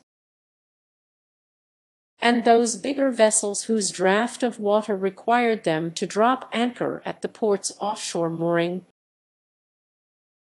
The sun, fairly low on the horizon, struck full force on the houses in this town, accenting their whiteness. Outside the city limits, some wood or reed huts indicated the quarter where the Bedouins lived. Soon Jeddah faded into the shadows of evening, and the Nautilus went back beneath the mildly phosphorescent waters. The next day, February 10, several ships appeared, running on our opposite tack. The Nautilus resumed its underwater navigating, but at the moment of our noon sights, the sea was deserted and the ship rose again to its waterline. With Ned and Conseil, I went to sit on the platform. The coast to the east looked like a slightly blurred mass in a damp fog. Leaning against the sides of the skiff, we were chatting of one thing and another, when Ned Land stretched his hand toward a point in the water,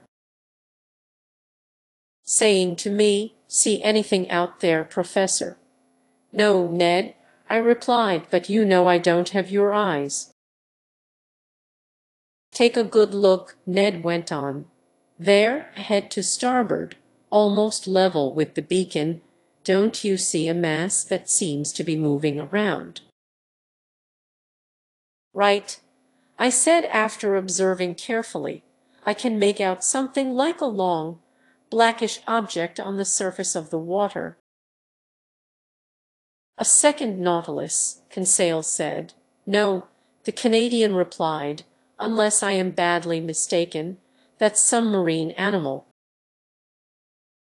"Are there whales in the Red Sea?" Conseil asked. "Yes, my boy," I replied. "They are sometimes found here." "That's no whale," continued Ned Land, whose eyes never strayed from the object they had sighted. "We are old chums, whales and I couldn't mistake their little ways." "Let's wait and see," Conseil said. "The Nautilus is heading that direction, and we will soon know what we are in for." In fact, that blackish object was soon only a mile away from us. It looked like a huge reef stranded in mid-ocean. What was it? I still couldn't make up my mind. "Oh, it's moving off, it's diving," Ned Land exclaimed. "Damnation! What can that animal be? It doesn't have a forked tail like baleen whales or sperm whales. And its fins look like sawed-off limbs." "But in that case," I put in. "Good Lord," the Canadian went on, "it's rolled over on its back, and it's raising its breasts in the air." "It's a siren," Conseil exclaimed. "With all due respect to Master, it's an actual mermaid." That word siren put me back on track, and I realized that the animal belonged to the order Sirenia, marine creatures that legends have turned into mermaids. "Half woman, half fish. No," I told Conseil, "that's no mermaid. It's an unusual creature of which only a few specimens are left in the Red Sea." "That's a dugong, order Sirenia, group Pisciforma, subclass Monodelphia, class Mammalia, branch Vertebrata," Conseil replied. And when Conseil has spoken, there's nothing else to be said. Meanwhile, Ned Land kept staring. His eyes were gleaming with desire at the sight of that animal. His hands were ready to hurl a harpoon. You would have thought he was waiting for the right moment to jump overboard and attack the creature in its own element. "Oh, sir," he told me in a voice trembling with excitement, "I've never killed anything like that." His whole being was concentrated in this last word. Just then Captain Nemo appeared on the platform. He spotted the dugong. He understood the Canadian's frame of mind and addressed him directly. "If you held a harpoon, Mr. Land, wouldn't your hands be itching to put it to work?" "Positively, sir. And just for one day? Would it displease you to return to your fisherman's trade and add this cetacean to the list of those you've already hunted down?" "It wouldn't displease me one bit." "All right, you can try your luck."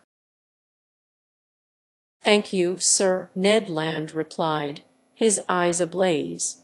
"Only," the captain went on, "I urge you to aim carefully at this animal. In your own personal interest." "Is the dugong dangerous to attack?" I asked, despite the Canadian's shrug of the shoulders. "Yes, sometimes," the captain replied.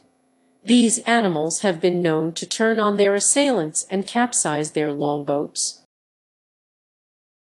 But with Mr. Land that danger isn't to be feared. His eye is sharp, his arm is sure. If I recommend that he aim carefully at this dugong, it's because the animal is justly regarded as fine game. And I know Mr. Land doesn't despise a choice morsel." "Aha," the Canadian put in.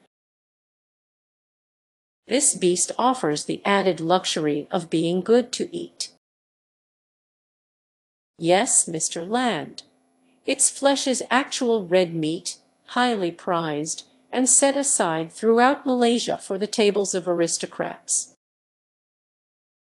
Accordingly, this excellent animal has been hunted so bloodthirstily that, like its manatee relatives, it has become more and more scarce. In that case, Captain," Conseil said in all seriousness, "on the off chance that this creature might be the last of its line, wouldn't it be advisable to spare its life, in the interests of science?" "Maybe," the Canadian answered. "It would be better to hunt it down, in the interests of mealtime." "Then proceed, Mr. Land," Captain Nemo replied. Just then, as mute and motionless as ever, 7 crewmen climbed onto the platform. One carried a harpoon and line similar to those used in whale fishing. Its deck paneling opened, the skiff was wrenched from its socket and launched to sea. 6 rowers sat on the thwarts, and the coxswain took the tiller. Ned, Conseil, and I found seats in the stern. "Aren't you coming, Captain?" I asked. "No, sir, but I wish you happy hunting." The skiff pulled clear and carried off by its 6 oars. It headed swiftly toward the dugong,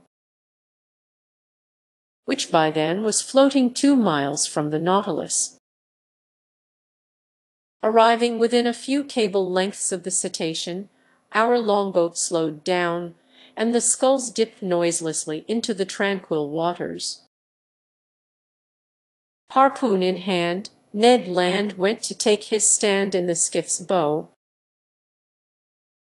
Harpoons used for hunting whales are usually attached to a very long rope that pays out quickly when the wounded animal drags it with him. But this rope measured no more than about 10 fathoms, and its end had simply been fastened to a small barrel that,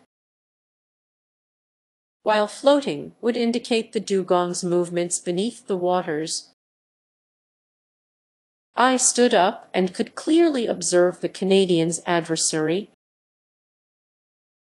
This dugong, which also boasts the name halicore, closely resembled a manatee.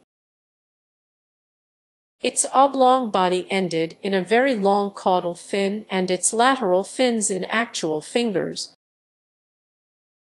It differs from the manatee in that its upper jaw is armed with 2 long, pointed teeth that form diverging tusks on either side. This dugong that Ned Land was preparing to attack was of colossal dimensions, easily exceeding 7 meters in length. It didn't stir and seemed to be sleeping on the surface of the waves, a circumstance that should have made it easier to capture.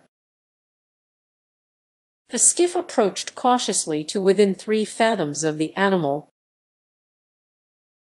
The oars hung suspended above their rowlocks. I was crouching, his body leaning slightly back. Ned Land brandished his harpoon with expert hands.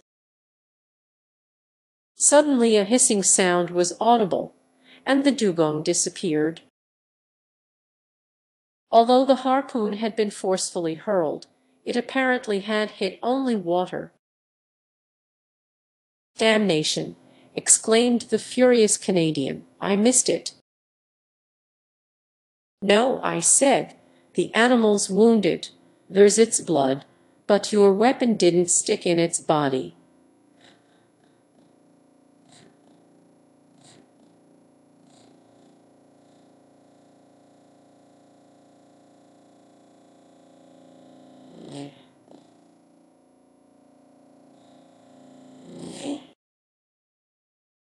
"My harpoon!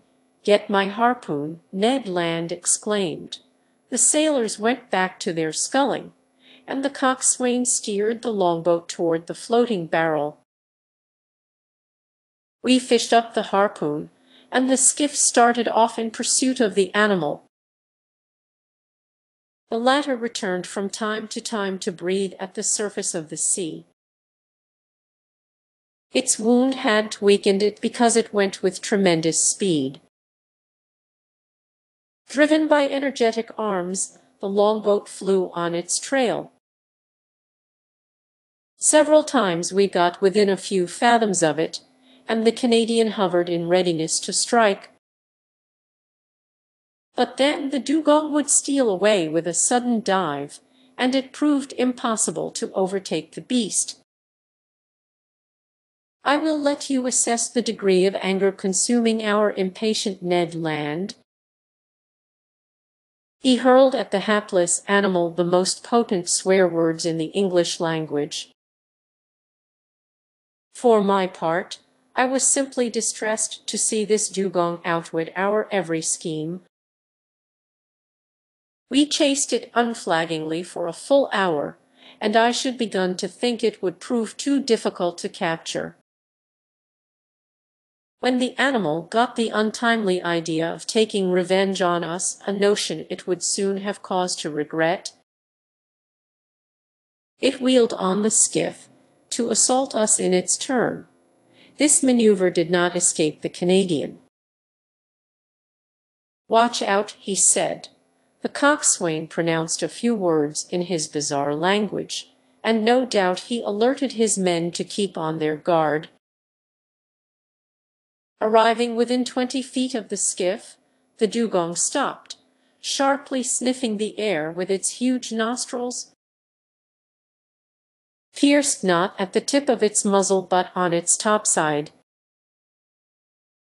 Then it gathered itself and sprang at us. The skiff couldn't avoid the collision. Half overturned, it shipped a ton or two of water that we had to bail out. But thanks to our skillful coxswain, we were fouled on the bias rather than broadside, so we didn't capsize.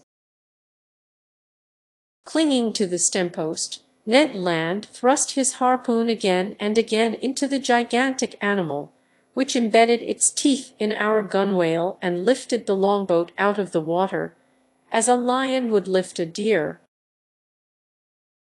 We were thrown on top of each other, and I have no idea how the venture would have ended had not the Canadian, still thirsting for the beast's blood, finally pierced it to the heart. I heard its teeth grind on sheet iron, and the dugong disappeared, taking our harpoon along with it.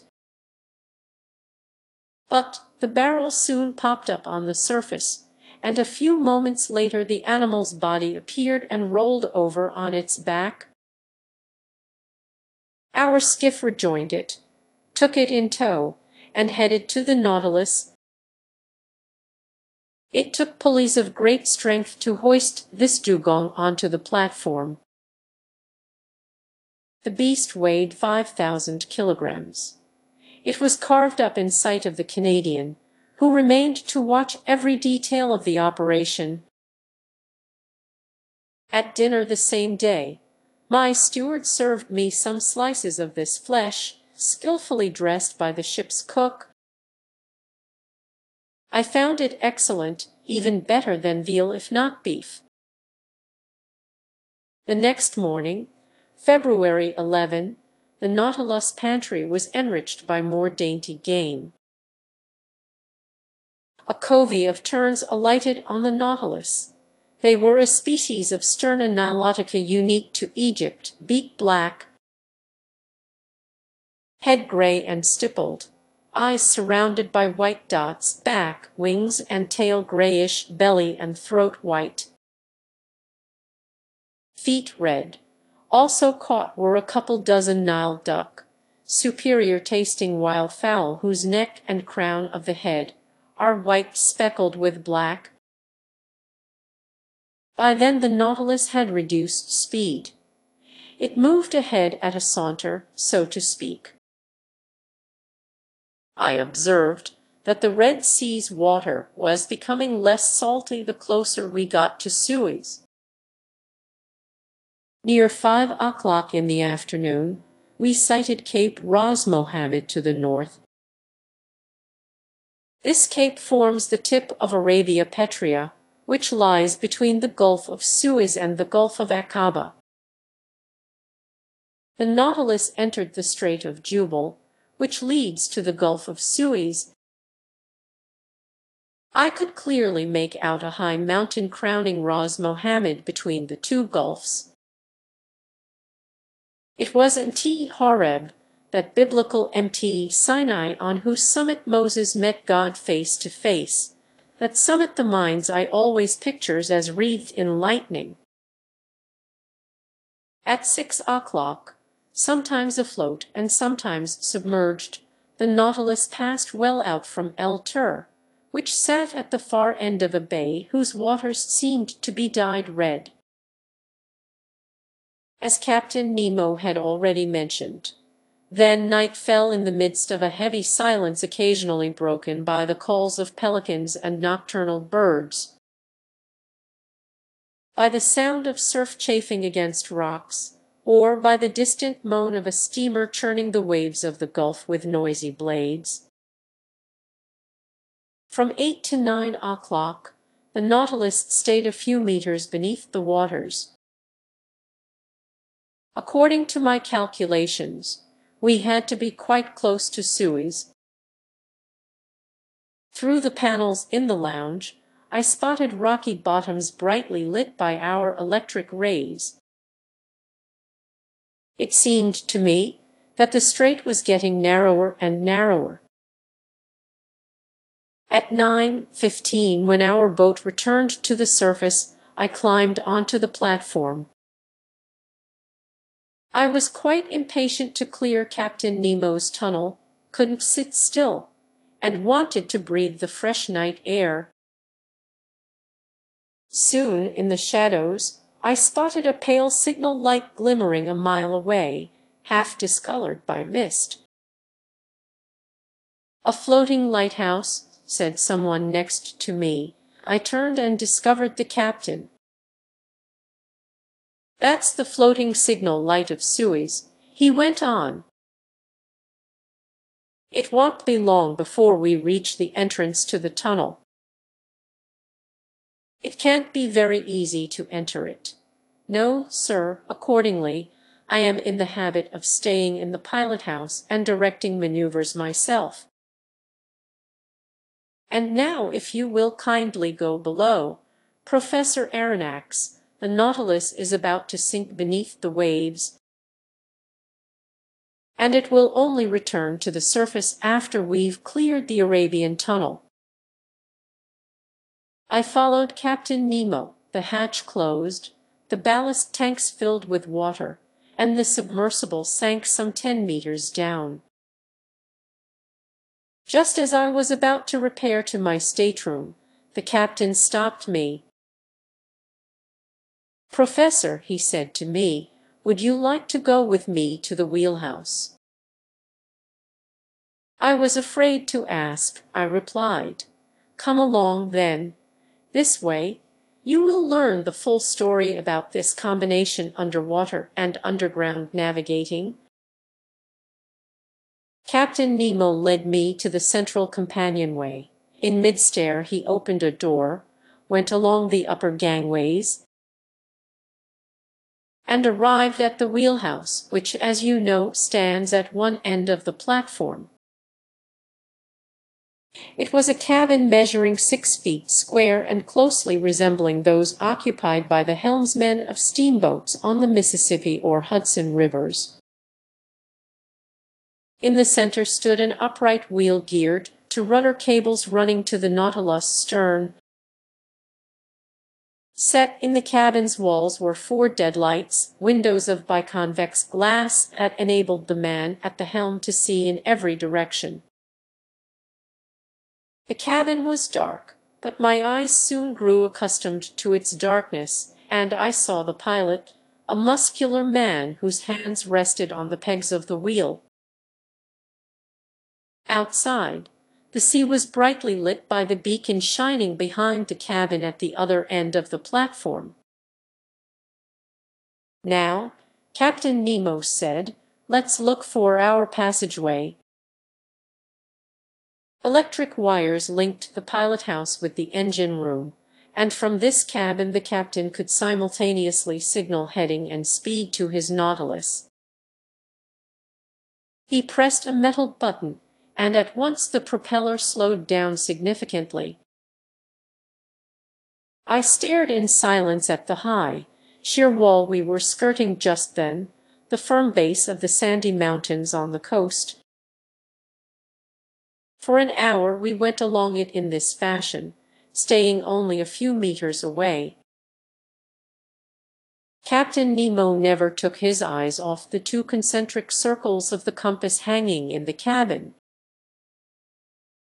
At a mere gesture from him, the helmsman would instantly change the Nautilus heading.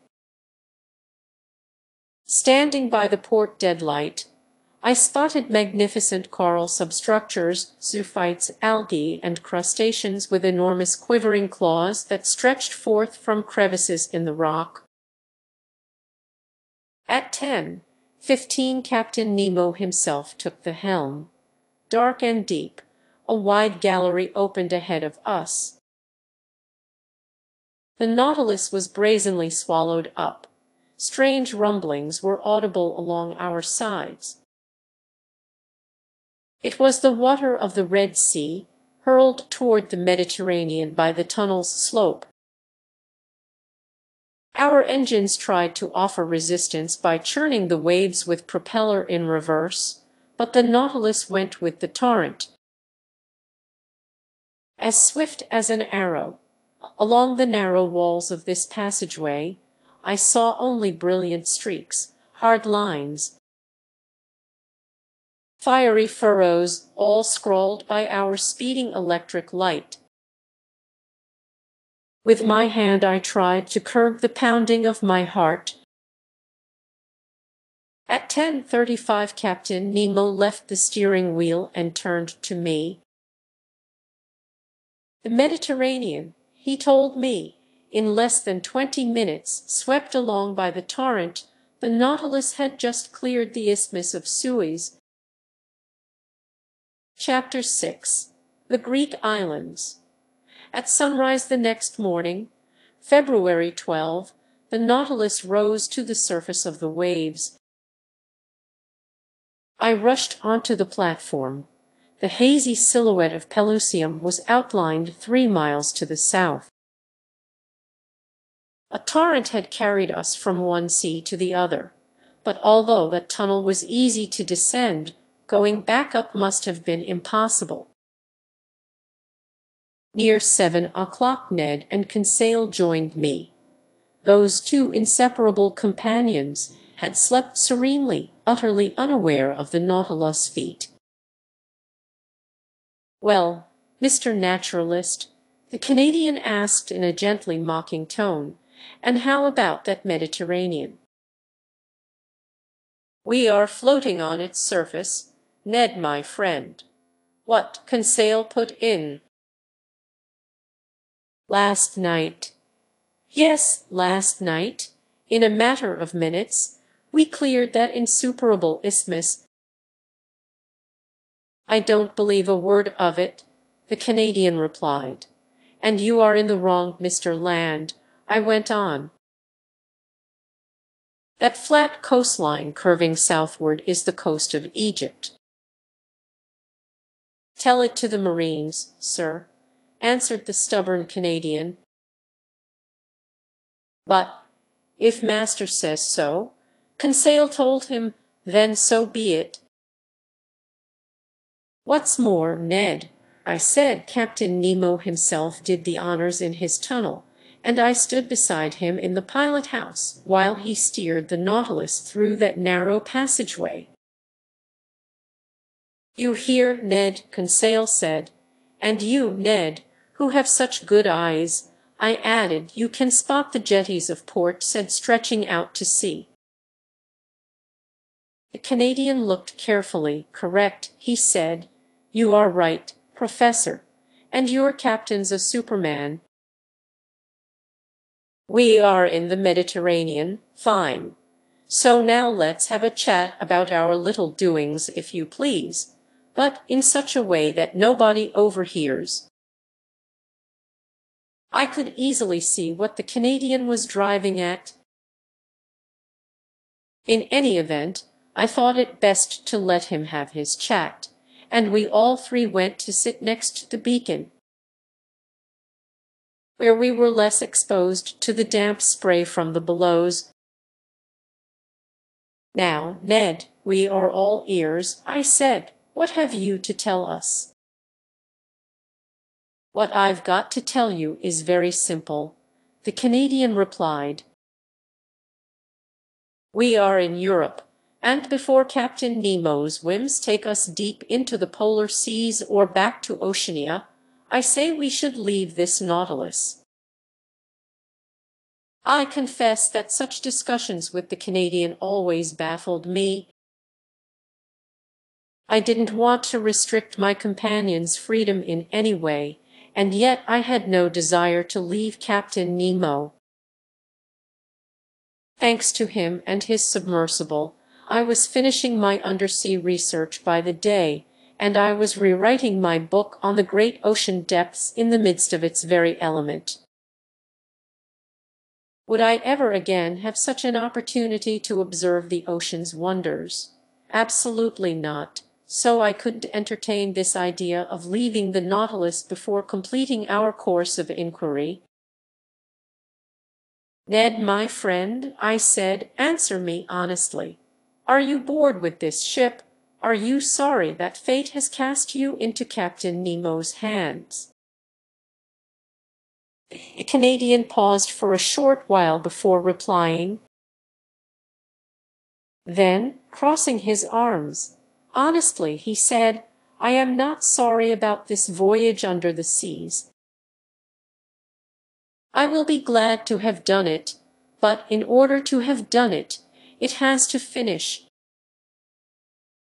That's my feeling. It will finish, Ned. Where and when?"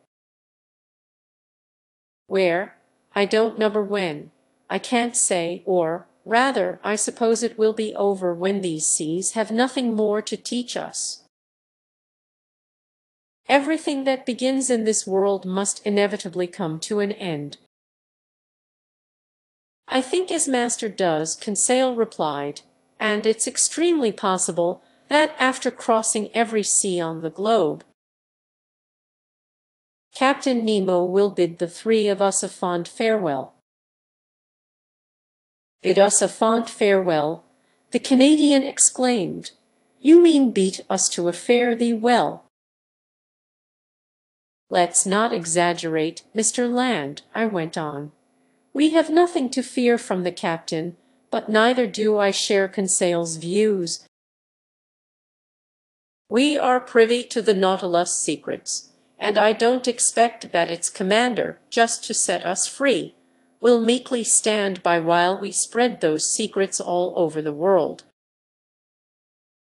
But, in that case, what do you expect? The Canadian asked. That we will encounter advantageous conditions for escaping just as readily in 6 months as now.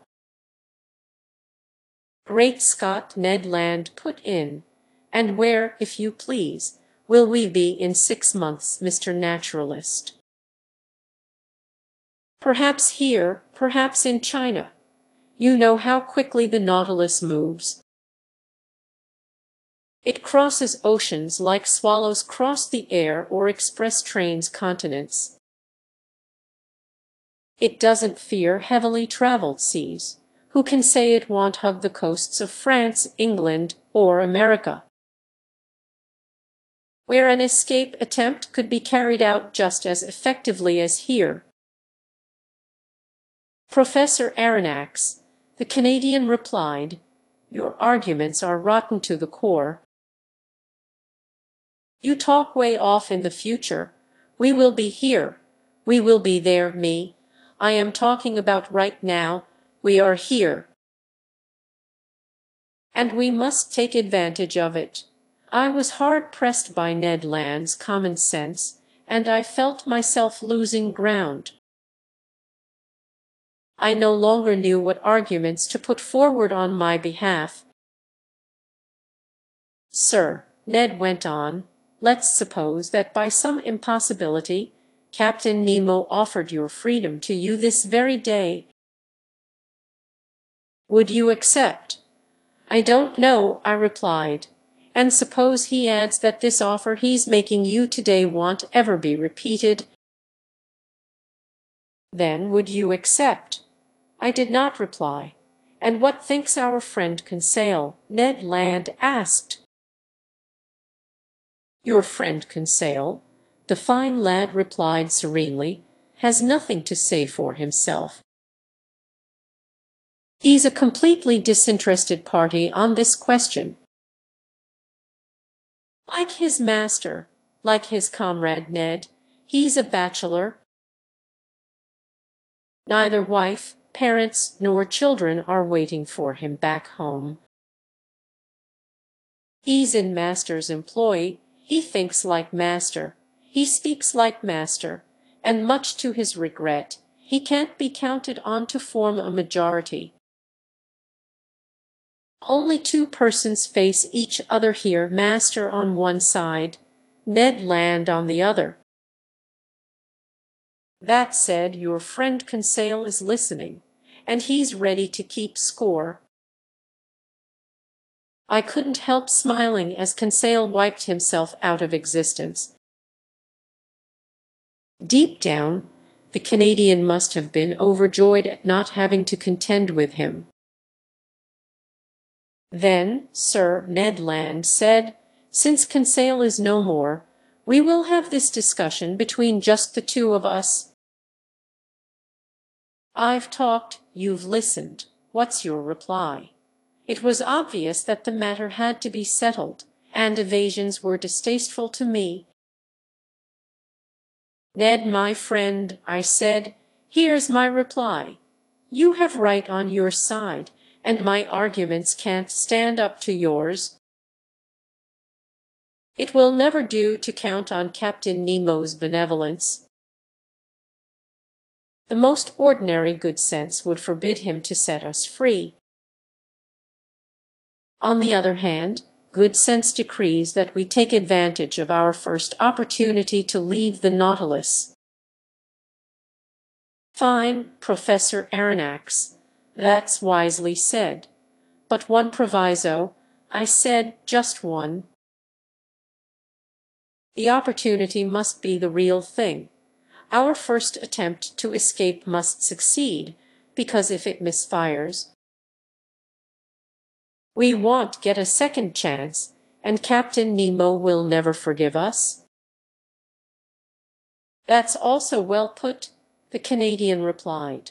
But your proviso applies to any escape attempt, whether it happens in 2 years or 2 days. So this is still the question. If a promising opportunity comes up, we have to grab it. Agreed. And now, Ned, will you tell me what you mean by a promising opportunity? 1. That leads the Nautilus on a cloudy night within a short distance of some European coast. And you will try to get away by swimming.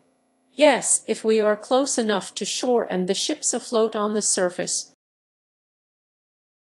No, if we are well out and the ship's navigating under the waters. And in that event, I will try to get hold of the skiff. I know how to handle it. We will stick ourselves inside, undo the bolts, and rise to the surface, without the helmsman in the bow seeing a thing. Fine, Ned. Stay on the lookout for such an opportunity, but don't forget, one slip-up will finish us. I won't forget, sir. And now, Ned, would you like to know my overall thinking on your plan? Gladly, Professor Aronnax. Well then, I think, and I don't mean I hope, that your promising opportunity won't ever arise. Why not? Because Captain Nemo recognizes that we haven't given up all hope of recovering our freedom. And he will keep on his guard, above all in seas within sight of the coasts of Europe. I am of Master's opinion, Conseil said. We will soon see, Ned Land replied, shaking his head with a determined expression. And now, Ned Land, I added, let's leave it at that. Not another word on any of this. The day you are ready, alert us and we are with you. I turn it all over to you. That's how we ended this conversation, which later was to have such serious consequences. At first, I must say, events seemed to confirm my forecasts, much to the Canadians' despair. Did Captain Nemo view us with distrust in these heavily traveled seas, or did he simply want to hide from the sight of those ships of every nation that plowed the Mediterranean? I have no idea. But usually he stayed in mid-water and well out from any coast. Either the Nautilus surfaced only enough to let its pilothouse emerge, or it slipped away to the lower depths. Although, between the Greek islands and Asia Minor, we didn't find bottom even at 2,000 meters down. Accordingly, I became aware of the Isle of Carpathos, one of the Sporades Islands, only when Captain Nemo placed his finger over a spot on the world map and quoted me this verse from Virgil.